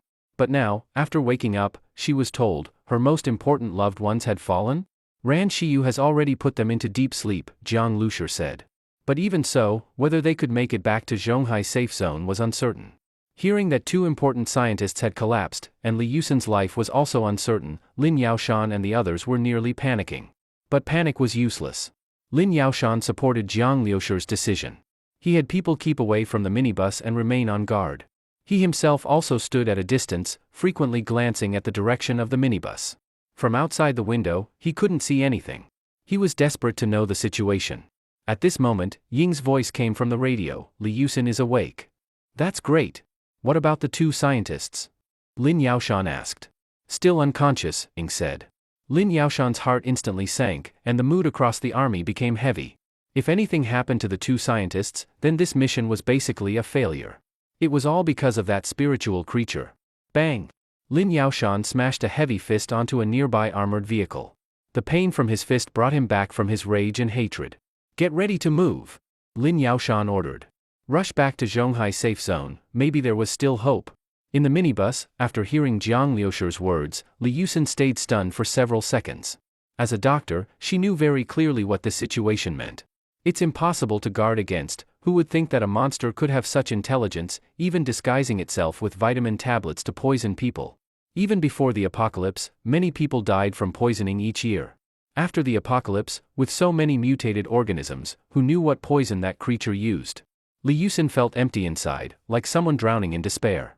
My mom and grandpa, where are they? Li Yusin said. She couldn't even be sure whether she had actually spoken aloud, or if her voice had come out. As she said this, she was already struggling to stand up. As soon as she got up, she staggered. Jiang Lushur quickly reached out to support her. As he grabbed her wrist, he sighed inwardly. Li Yusin's body was trembling, and her skin was ice cold. And Jiang Lushur could fully understand how she felt now. Professor Su Tong and Su Guangqi were lying on another bed and a sofa. The warm and soft bed and sofa only made their pale complexions look even worse. Their eyes were shut tight, and only their weak breathing showed that they were still alive. Li Yusin knelt in the middle, holding one hand of each of them. If they made it back to Zhonghai safe zone, could they be saved? Li Yusin had a trace of hope in her heart, but she knew best, this hope was too slim, almost zero. "We're moving out," Lin Yaoshan's order came from the radio. No matter how small the chance of saving them, they had to race against time to fight for it. "Hurry, hurry, hurry, go!" The convoy quickly pulled out from the nuclear power plant's residential area and got onto the road. The machine guns roared again, and the flying bullets mirrored everyone's urgency. Seeing zombies ahead, Ying silently stepped on the gas. "Get back quickly." Li Yusin paid no attention to the outside world. She kept silently holding Su Tong's and Su Guangqi's hands. Su Tong had taken good care of her appearance, but her hands were already very rough. And Su Guangqi's hand was like a dried-up tree branch. Li Yusin remembered, this hand used to be old but strong. But now, it drooped lifelessly in her palm. She gently squeezed it. The owner of this hand, his breath was weak, the flame of life flickering. But as their family, Li Yusin couldn't do anything. Just then, Li Yusin felt something unusual about Su Guangqi's hand. Thump, thump. It was as if Li Yusin could hear Su Guangqi's heartbeat by her ear. The skin on Su Guangqi's hand seemed to turn transparent. Li Yusin saw his blood vessels, saw his heart, saw all his internal organs. Su Guangqi's whole body seemed to be shrouded in black mist. His organs were all infiltrated by this black mist. The black mist wrapped around his heart, as if squeezing it. Seeing this made Li Yusin's scalp go numb. Her own heart tightened instantly. Li Yusin was stunned. She quickly looked at Su Tong. The same phenomenon. "What is this?" Li Yusin was confused. She didn't know what was happening. She felt as if every abnormality in their bodies was appearing in front of her eyes. Li Yusin sensed the situation and realized even more clearly that Su Guangqi and Su Tong were both on the verge of death. What to do? What should she do? That black mist seemed to be devouring their lives. As Li Yusin grew more and more anxious, suddenly, her vision blurred. Li Yusin was stunned. She found herself seemingly inside an operating room, holding a scalpel, with a surgical table in front of her. Li Yusin remembered this scene. She had seen it before in her dream. What was going on? Why was she back in this dream? Or, had she never actually woken up? She looked at the scalpel in her hand. The blade was thin, sharp, and felt very real. Li Yusin paused for a while, then looked at the person on the operating table, and froze. It wasn't the officer from her dream, it was her grandfather. Why was Grandpa lying here? Li Yusin quickly looked around and saw her mother on another surgical table nearby. Su Tong was lying on the table with her eyes shut. Li Yusin was at a total loss. This was a closed operating room, with only her mother, and her grandfather inside. The machines nearby emitted cold mechanical sounds, and there was a dripping water sound from somewhere unknown. Too quiet. Too still. Was this really a dream? Li Yusin didn't know. It felt so real. She reached out and held Grandpa's hand. That feeling, it was real too. Unable to distinguish dream from reality, Li Yusin slowly calmed down from her confusion. She was a doctor now. She held a scalpel. She had chosen this profession to save lives. Now, she wanted to save her family. Vroom. The roar of the engine, mixed with the howls of zombies and the sounds of impact, echoed along the road. Continuous gunfire never stopped. Looking at the overgrown rice fields on both sides and the occasional low buildings, Jiang Lushi felt a cloud of gloom in his heart. Although that spiritual creature mutated due to radiation, its actions left a deep psychological shadow on everyone. With guns, cannons, ability users, and the army, they had established Zhonghai safe zone. Many probably believed that, even though the apocalypse was cruel, survivors still had a way to live. But now, many in the military felt like they were back to the early days of the apocalypse after this experience. Jiang Lushi clenched his fists. Spiritual creatures like that were impossible to guard against. Full speed ahead, don't engage in battle. After linking up with the garrison, continue moving immediately. Not 1 second is to be wasted. Lin Yaoshan's roar kept coming through the radio. Jiang Lushi turned to look at Li Yusin. At this moment, she was the one most anxious. But as he turned, Jiang Lushi suddenly noticed something. He saw Su Guangqi's eyelid seem to move. At that moment, Ran Shiyu suddenly looked over and said, "Their mental activity seems to be recovering." What's going on? Jiang Lushi was stunned. Were they about to wake up? But without proper medical resources, and not even knowing whether it was poisoning or what kind of poison it was, Ran Shiyu could only keep them in a deep coma. How could they wake up on their own under such conditions? Ran Shiyu didn't understand either. She looked at Li Yusin and said in surprise, "She's showing unusual mental energy fluctuations." Li Yusin's mental energy wasn't strong, and Ran Xiyu had been focused on external surveillance, so she only noticed this when she shifted her attention to Li Yusin. So, after devouring that spiritual creature, Li Yusin really did inherit some mental power. Saying this, Ran Xiyu actually started to worry. Li Yusin had no control over her mental power before. Was she unintentionally affecting the two professors? But just then, Jiang Lushi noticed that Li Yusin was tightly holding Su Guangqi's and Su Tong's hands. Her eyes were slightly closed, her face pale, and her eyelashes trembling. From her expression, Jiang Lushi saw concentration, as if she was immersed in something. Jiang Lushi hesitated and said, "Don't disturb her. Even if her mental power affected the professors, based on their physical condition, they shouldn't be waking up." Yet now, there were signs they might. Time ticked by. Suddenly, Li Yusin opened her eyes. She stared at the scene before her, stunned for a moment, then collapsed weakly. So it was a dream, but not a dream, Li Yusin said. In the dream, she had performed surgery for a long time, removing all the black mist. Now back in the minibus, she could no longer see black mist on Su Guangqi or Su Tong. Both a dream and reality, Li Yusin couldn't tell them apart. Yusin. Hearing Jiang Liushi's voice, Li Yusin came back to herself and realized everyone was looking at her. Then Jiang Lushi looked at Su Guangqi and Su Tong and was shocked to find that the professors' pale, purplish faces had returned to normal skin color. Even their previous exhaustion caused by poor nutrition and rest had disappeared. Their faces were rosy, their breathing steady. They didn't look like they were in a coma at all, more like they were simply sleeping peacefully. Jiang Zhuiying also noticed and said in surprise. Li Yusin smiled slightly and said, "Let them sleep." She looked at her mother and grandfather. These past few days, they've been too tired. On Li Yusin's face was an expression of indescribable relief. She had already lost all hope, yet unexpectedly. Everyone lowered their voices, and Li Yusin explained what had happened to her. "I don't know what that dream was about either," Li Yusin said. Ran Xiyu lightly touched her chin and said, "It should be your spiritual world, similar to my spiritual domain." "You're right." Li Yusin suddenly understood. Then she showed a slightly embarrassed but happy smile. "I just got this ability, I don't understand it yet." "Based on your description, your ability might not be limited to healing, but healing is what suits you best," Jiang Lushi said. Li Yusin smiled. "Healing is good. That's enough to make me happy." Many people desire powers to become stronger, not to help others. But for Li Yusin, being able to save her family and friends, that was enough. That had always been her goal, even before the apocalypse. She never wanted to feel that helpless despair again. Jiang Lushi nodded. Seeing Li Yusin's happy smile, he was genuinely happy for her. "This ability is really good," Jiang Zhuiying also nodded. "It's not as amazing as it sounds. I just feel like it can be useful. But when I actually used it, it felt very hard and exhausting," Li Yusin said. "That's because you just got your power. Both your mental and physical strength need training and evolution," Ran Xiyu said. Li Yusin smiled slightly. She knew that ability users needed to eat a lot of mutant beast meat. As for how to train mental power, she wasn't sure. But she could ask Ran Xiyu about it. "Thank you all." Li Yusin suddenly straightened her expression, struggled to stand, and gave a bow. After bowing, she nearly fell, but Jiang Lushi quickly caught her. Li Yusin looked up at Jiang Lushi. Her beautiful eyes were full of gratitude. "Really, thank you." This time, their whole family was saved by Team Shadow. "Don't save bullets. Machine gun sweep. Full speed."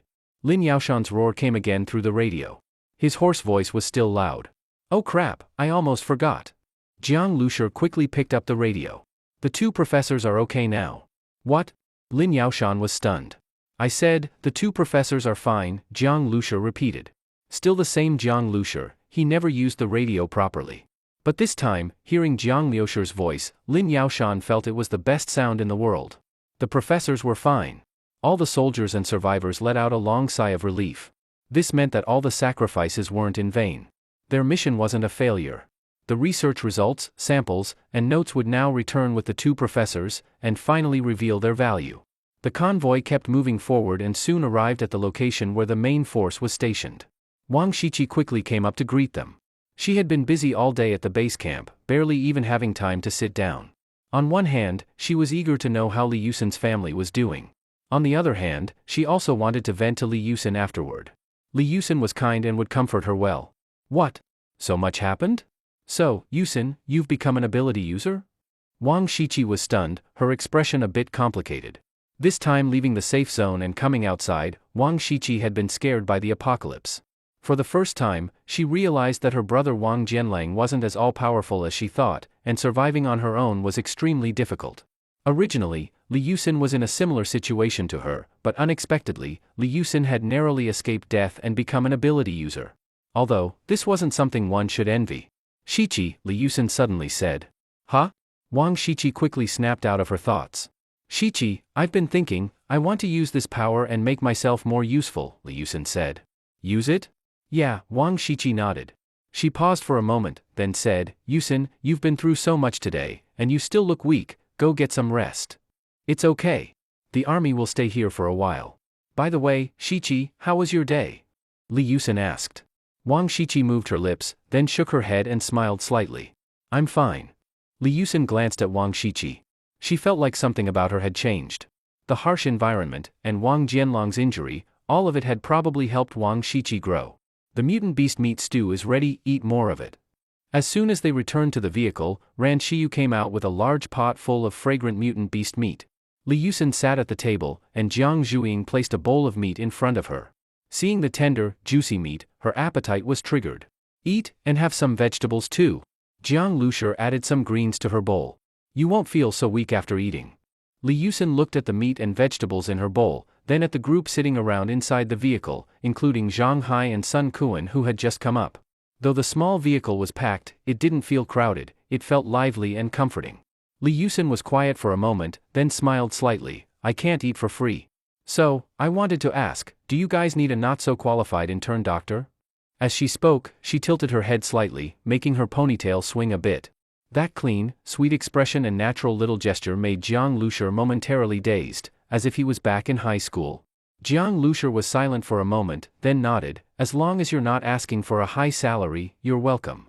Ran Shiyu smiled at the scene and stood up again. I'll go stir-fry 2 more dishes, let's celebrate properly. After a while, Su Guangqi and Su Tong also woke up.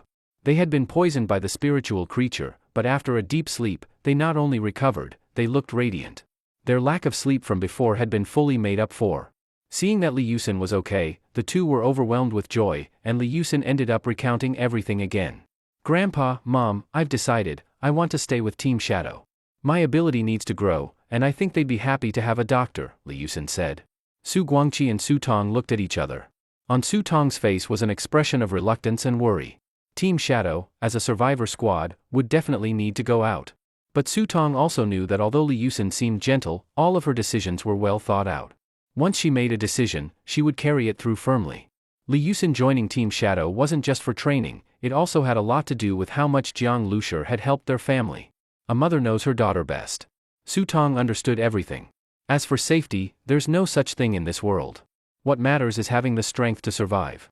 I'm not as capable as Grandpa and Mom, but I also want to carve out my own path and do what I can, Li Yusin added. Su Guangqi looked deeply at his granddaughter, then suddenly walked over and reached his hand toward Jiang Lushi.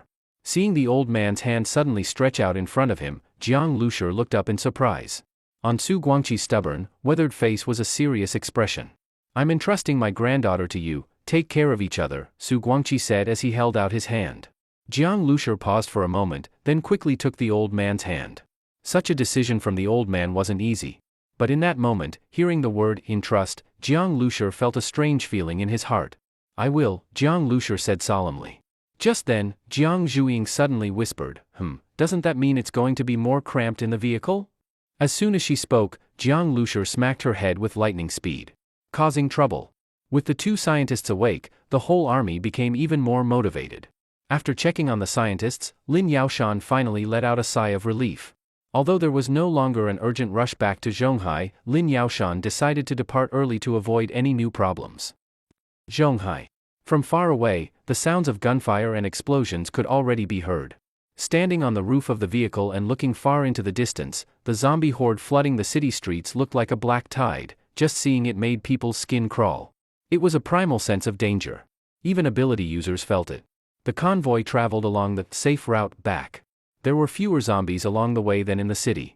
All along the road were pools of dried blood and wave after wave of zombies.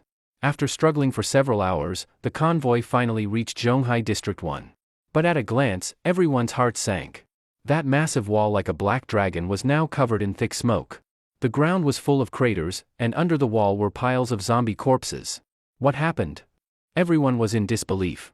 With the firepower of Zhonghai District 1, even a desperate zombie horde shouldn't have been able to breach the wall. But more than disbelief, a sense of overwhelming fear gripped everyone. It felt like a heavy stone had been dropped in every heart. What's going on? Could it be that Zhonghai was breached by zombies? Some people looked from afar, and such thoughts couldn't help but arise in their minds. The convoy gradually approached Zhonghai District 1. Along the way, the number of zombie corpses was so high that it was like the ground was covered with a layer of them. The vehicles kept rolling over the corpses, bumping occasionally.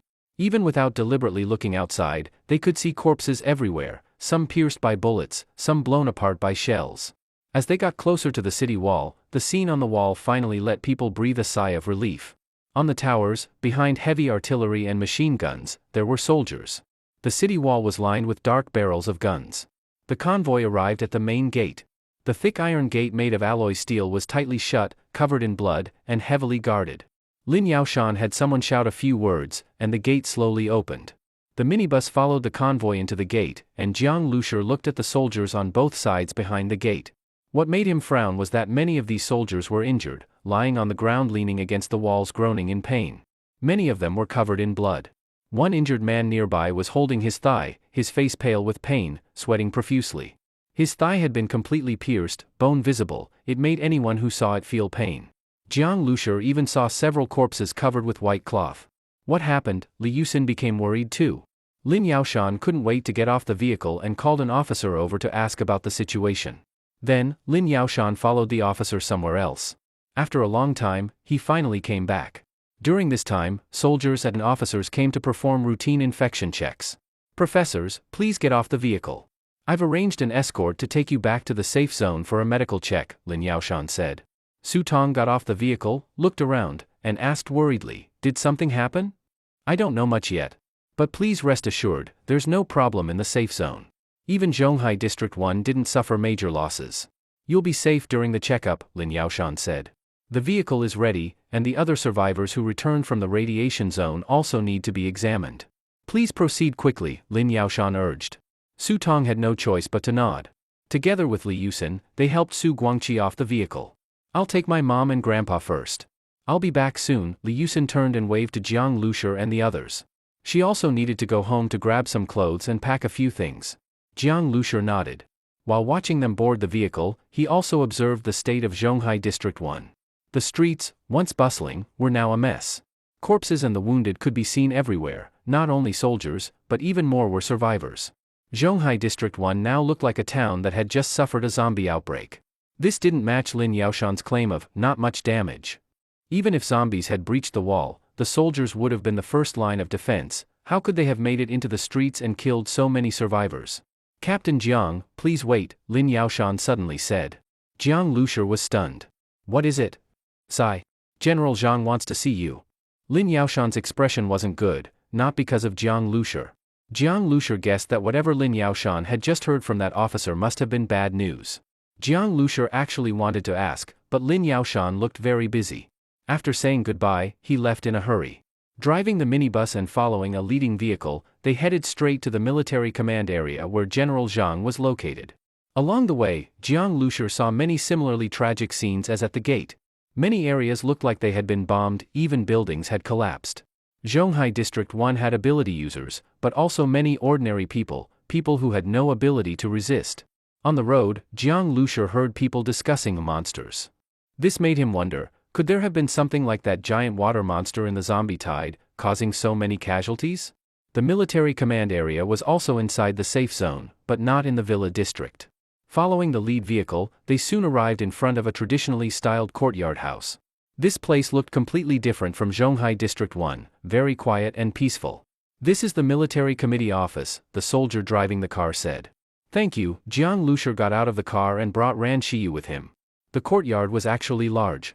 Jiang Lushi and the others followed the soldier to the door of an office. The door was open. As they reached it, a tense atmosphere hit them, breaking the calm.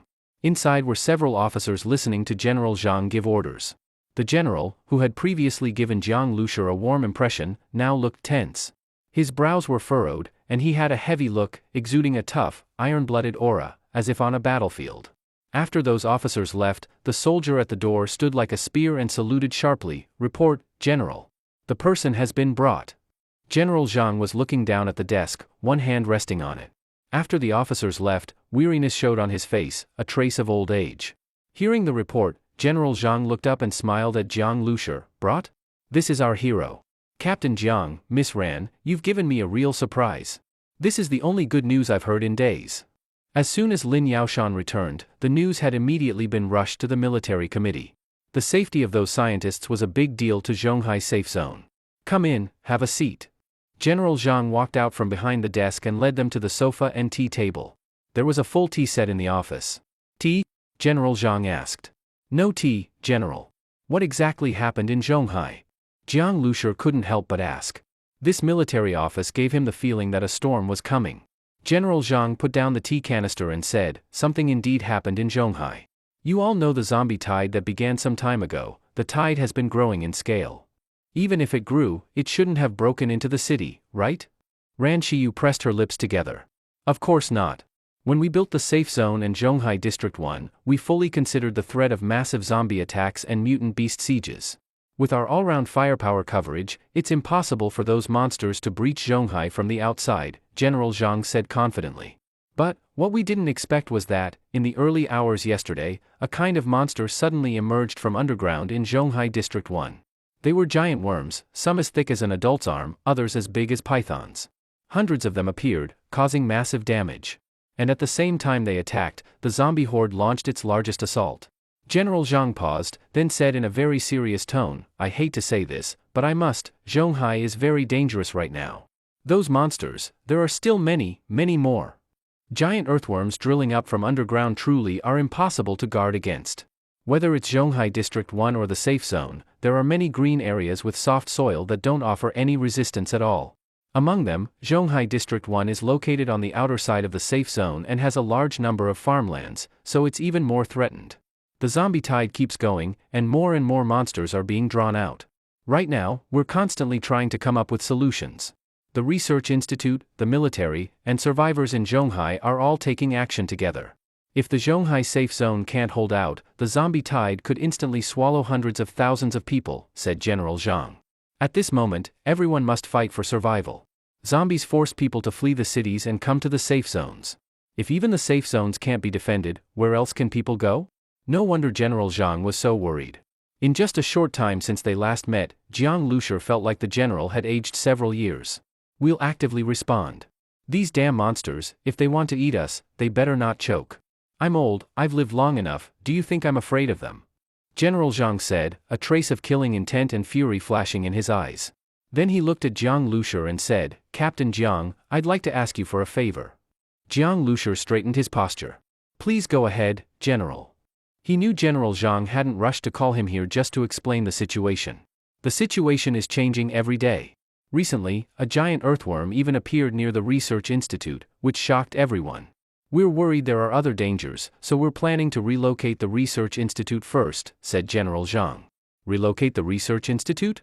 The institute could be considered the core of the entire safe zone. The appearance of the giant earthworm near it must have caused a huge panic. Given that, the military's decision to relocate is understandable. But relocate it where? Ran Xiyu asked. "You all know, apart from Zhonghai safe zone, there are safe zones in other places too. We've maintained communication with them and shared research results. After comprehensive assessment and consulting the scientists, we believe the Jinling base and Star City base are the most suitable. Some scientists will go to Star City base. The route is long, so I hope your team can escort them," General Zhang said, looking at Jiang Lushi with a very serious expression. "Are you willing?" His eyes held a trace of hope. This task was extremely risky, because Star City was far away. Star City had many nicknames. It was a central core city with a long cultural history. Before the apocalypse, it took 6 hours by train and 12 hours by car from Zhonghai to Star City. After the apocalypse, a 12-hour drive meant several days of travel, constantly moving forward, breaking through zombie tides and swarms along the way. In this situation, sending too many people would attract large zombie hordes, but sending just one small military squad wouldn't ease the military's concern. That's when General Zhang thought of Jiang Lushi, especially after hearing about his performance in rescuing Professor Su. He immediately made the decision. This mission, Team Shadow could handle it. General Zhang was worried about the scientist's safety, but since Jiang Lushur wasn't part of the military, he couldn't give him an order. So, he could only hope Jiang Lushur would agree. Jiang Lushur remained silent, weighing the matter in his heart. He had great respect for those scientists. But if the risk exceeded his limits, not only would he and his team be in danger, the scientists would be endangered too. Zhonghai was currently facing massive potential risk. Staying here didn't guarantee safety. Jiang Lushur couldn't stay inside the minibus forever. Even if he did, if Zhonghai was hit by a zombie tide, he couldn't save himself either. In comparison, although Star City Base's situation was unclear, it was definitely safer than Zhonghai's safe zone, otherwise, this relocation wouldn't be happening. Jiang Lushur thought for a long time, then raised his head. I'll need payment in advance. To travel long distance, Jiang Lushur needed to complete the modification of his base vehicle. Right now, he only had one mutant zombie blood core, nothing else. The base vehicle currently had a level 1 armor shell, upgraded interior for better living, air cannons, a ram, and a combat chamber. But when facing massive zombie hordes or large monsters like the water beast, the minibus form was insufficient. And switching to the mining truck mode gave very limited functionality. All right, what do you need? General Zhang responded decisively.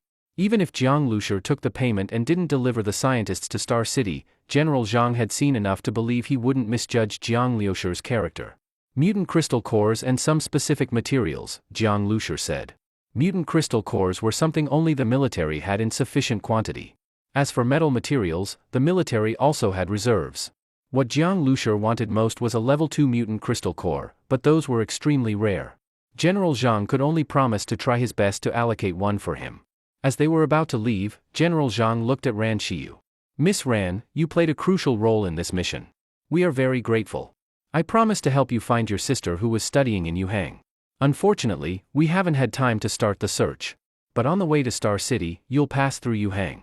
One of the officers traveling with your team was part of the group that escorted survivors from Yuhang to Zhonghai. I'll have them assist you, General Zhang said. Ran Xiyu nodded in understanding. No one had expected such a sudden change in Zhonghai's situation. And under these conditions, General Zhang still made arrangements for her, which she appreciated. As they left the office, Jiang Lushur and Ran Xiyu encountered an elderly man head-on. This old man had white hair and a stern expression. When he saw Jiang Lushur, he clearly paused for a moment, then quickly walked past them. Chu Zhongshan. The name instantly popped into Jiang Lushur's mind. That person, Ran Xiyu also frowned. She sensed very negative emotions from the old man. Able to hide his emotions, even when facing the enemy who killed his son, he could still walk his own path. Jiang Lushur shook his head. Forget him. Now Zhonghai was in chaos, and they were about to leave. Even if Chu Zhongshan hated him, it didn't matter anymore. After leaving the military committee office, Jiang Lushur and the others drove back to the apartment. There were traces of blood and fighting everywhere along the road. It was clear that many places had been ravaged by the giant earthworms. Although the corpses had already been cleaned up, people holding weapons could still be seen sitting by the roadside from time to time. One survivor still had dried blood on his head and looked a bit dazed. They had finally arrived at Zhonghai District 1, but just a few days of peace were followed by fear and unrest again.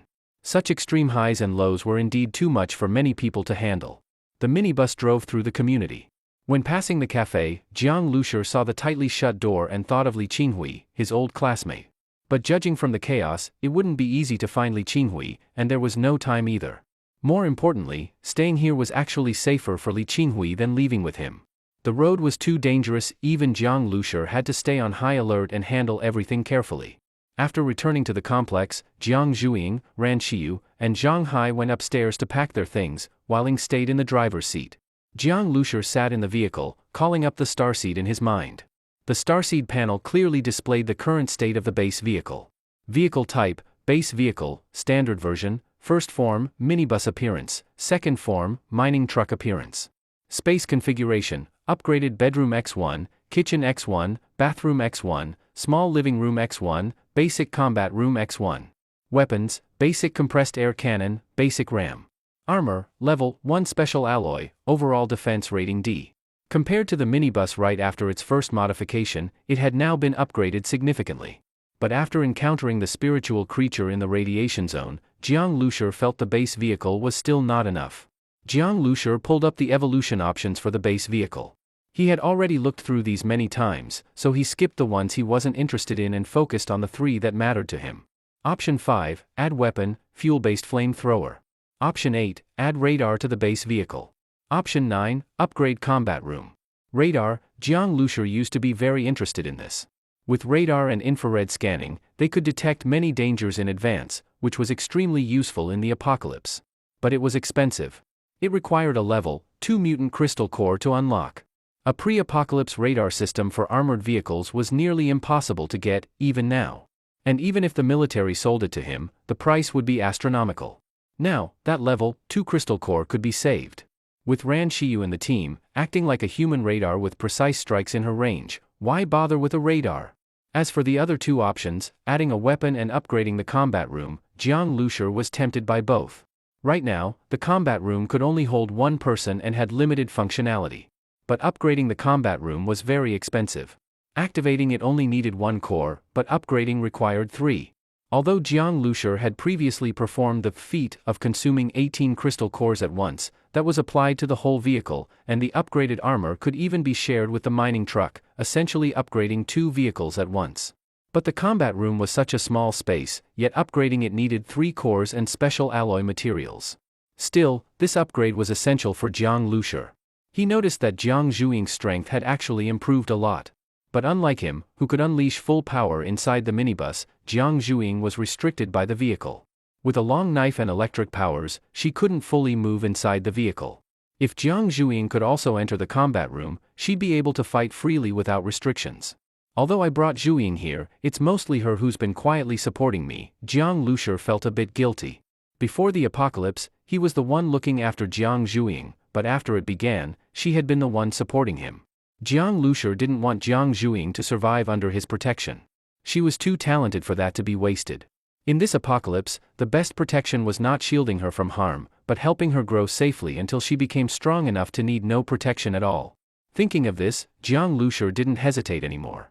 He confirmed the combat room upgrade. As for the fuel-based flamethrower, the air cannon took too long to charge, and it was nearly useless when charging into a zombie horde. At high speed, there wasn't time to charge it.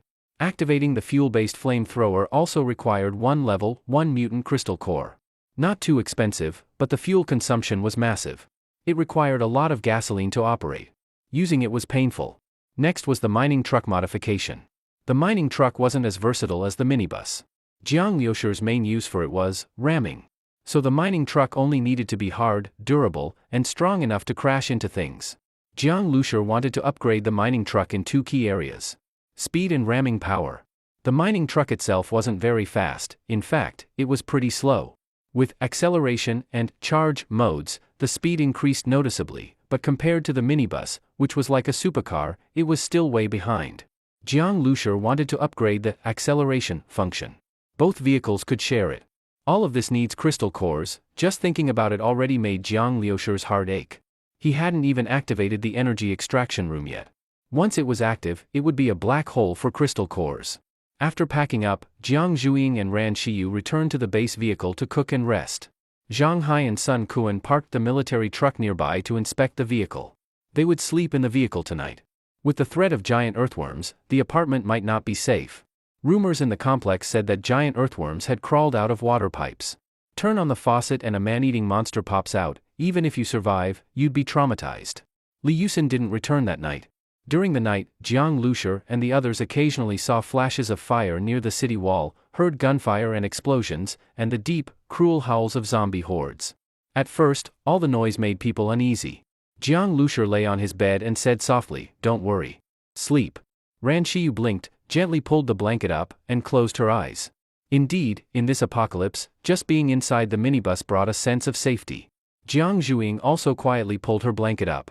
Just then, Jiang Lushur's voice suddenly sounded by her ear. "Jiang Zhuing, take off your headphones." "No staying up late watching anime," Jiang Lushur said.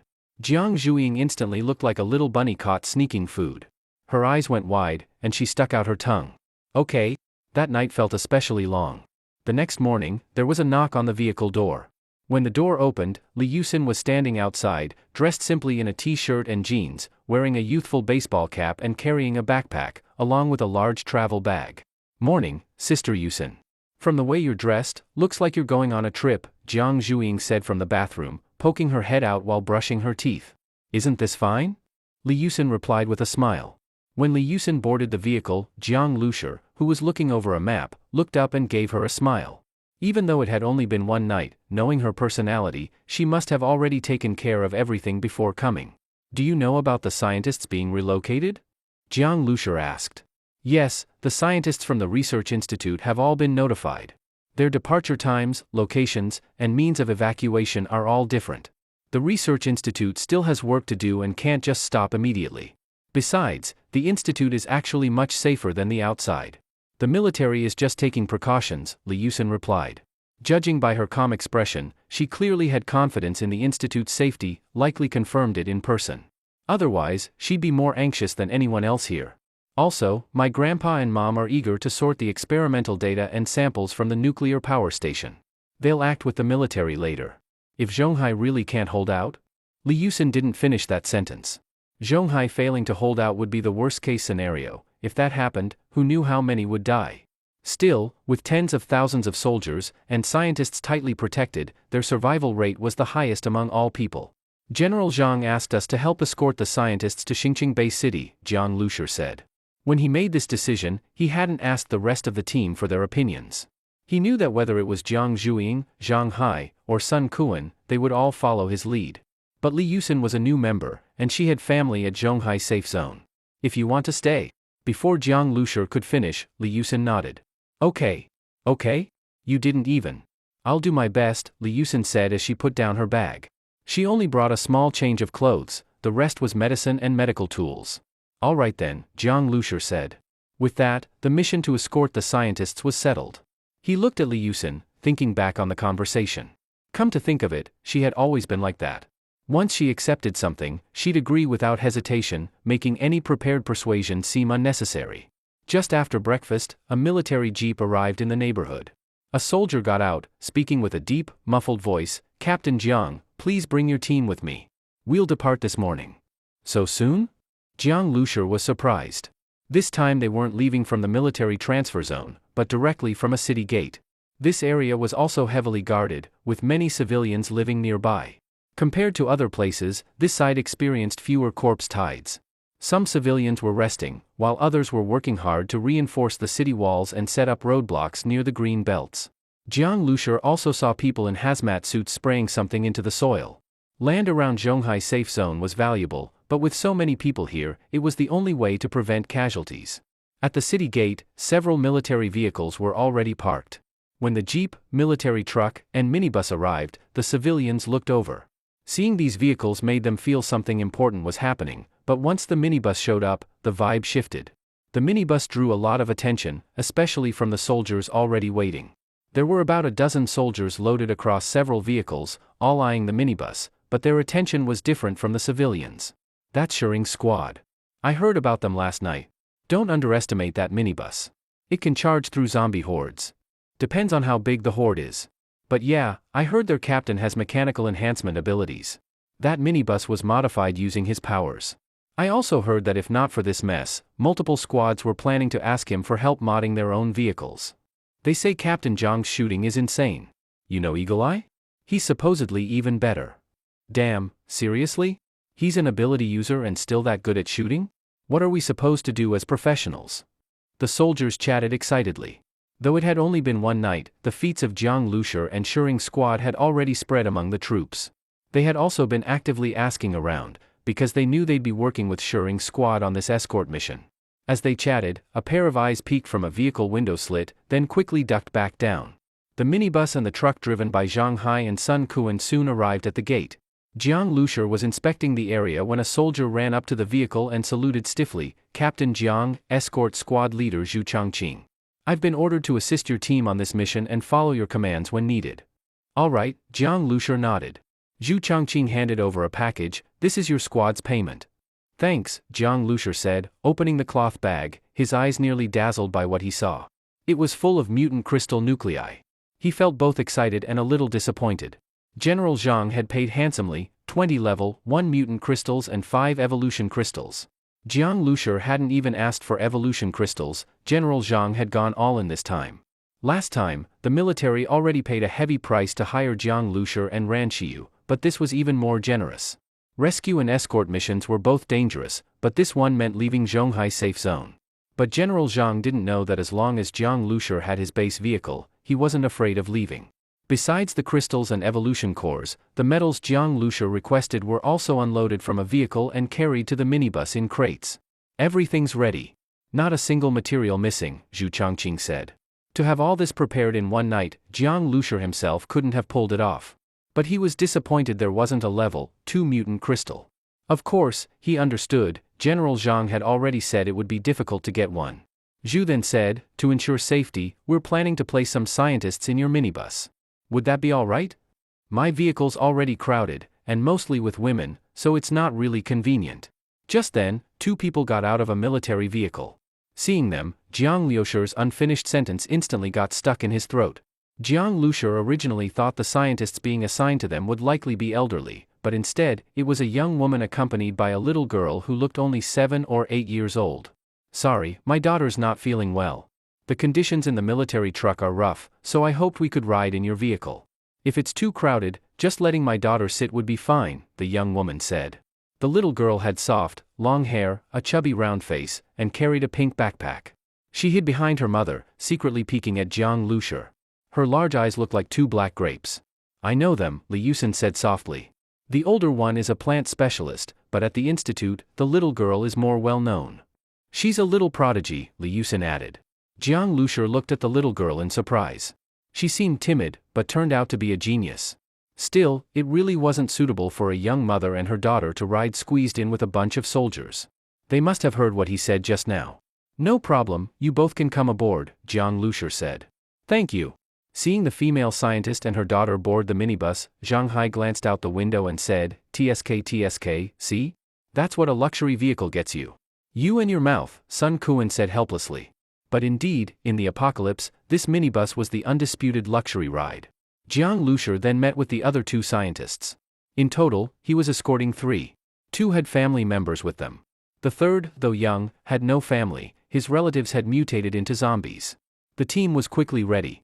As the gate slowly opened, the scene outside came into view. Ordinary people standing nearby all tensed up and moved aside. They were just one wall away from hell and didn't know what this convoy was heading into. As the convoy drove out, their expressions turned blank and vacant. If it were them, they definitely wouldn't dare leave. Once the convoy left, the gate shut immediately, and the civilians let out a sigh of relief. Inside the minibus, Jiang Lushi sat down and summoned the starseed panel. The payment he'd just received hadn't even warmed up in his hands before it was being used. First, upgrade the combat room. Mutant nuclei detected. Upgrading to level 2 combat room requires 2 level 1 mutant nuclei. Upgrade will expand the space, retain the 360-degree firing ports, and allow use by 2 people. Confirm upgrade? To go from 1 user to 2 needs 2 crystals, Jiang Lushi winced. But he knew it wasn't just a matter of size, the shock absorption and armor had to expand too. And the upgraded combat room would be better protected. Confirm, Jiang Lushi said internally. Next, add a weapon to the minibus. Add weapon to base vehicle, fuel-type flamethrower. Fuel-type flamethrower consumes large amounts of gasoline on activation, burns at 2000 degrees Celsius. Requires 1 mutant crystal. Add this weapon? Yes, Jiang Lushi confirmed again. 1 crystal per word, it felt brutal. Next, he reinforced the mining truck's armor a bit more, which transferred to reinforce critical spots like the minibus's front end. In the blink of an eye, his stash of crystals was nearly gone. This base vehicle devoured mutant crystals like candy, it pained Jiang Lushi immensely. Combat room upgrading, current progress, 1%. Flamethrower construction in progress, current progress, 1%. The young female scientist and her daughter were sitting on the couch. The scientist had glasses on and was focused on a thick notebook and a heavy tome. The little girl, however, stared wide-eyed at Jiang Lushi. At first, Jiang Lushi ignored her, but after being stared at for so long, he finally glanced her way. The girl blinked and softly asked, "Are all those big sisters your wives?" Jiang Lushi froze. Next to him, Jiang Zhuiying let out a snort of laughter, confirming he hadn't misheard. "No," Jiang Lushi replied. The girl nodded. "Oh." But something in her tone sounded disappointed. "Where are you from?" she asked next. "Jiangbei," he answered. The girl beamed and tugged her mother's sleeve. "Mom, see? I guessed right. I said this big brother had a Jiangbei accent." "You guessed wrong just now." Stop being naughty, the woman said, then looked apologetically at Jiang Lushi. Sorry, Xiaonan is like that. No wonder she was staring so hard, it was part of a bet with her mom, Jiang Lushi realized. We're passing through Jiangbei this time, the girl added. That made Jiang Lushi pause. He hadn't realized that. Thinking about it, Jiangbei was near Shanghai. In pre-apocalypse times, a route from Shanghai to Xinjiang wouldn't pass Jiangbei. But after the apocalypse, many direct routes were unusable. A detour through Jiangbei made sense. Since the outbreak, Jiang Lushi hadn't heard anything about Jiangbei. With zombies swallowing the world, only a few bay cities still lit up at night. Most of the world was sunk in deep darkness. The convoy continued moving. As zombies increased in number, the minibus began accelerating and ramming through, while the sound of gunfire filled the air. The female scientist glanced out the window, while the little girl quietly sat on the couch, unfazed. Having satisfied her curiosity about the bet with her mom, she stopped bothering Jiang Lushi. By evening, the convoy reached a small city. Captain Jiang, it's getting late. Traveling at night is dangerous. The next city is still 30 minutes ahead. Let's camp here, Zhu Changqing's voice came through the radio. All right. Find a suitable campsite, Jiang Lushi agreed. Actually, they were approaching Jiangbei. Part of him wanted to go there, but traveling at night was indeed too risky. Even with his minibus, he didn't want to face hordes and mutant beasts at night. Zombies and mutants had terrifying night vision, humans were at a big disadvantage. Roger that. Just then, the female scientist approached. Captain Jiang, I noticed a lot of farmland nearby. Would it be possible to stop briefly and collect some samples? If it's just by the roadside, it shouldn't be dangerous.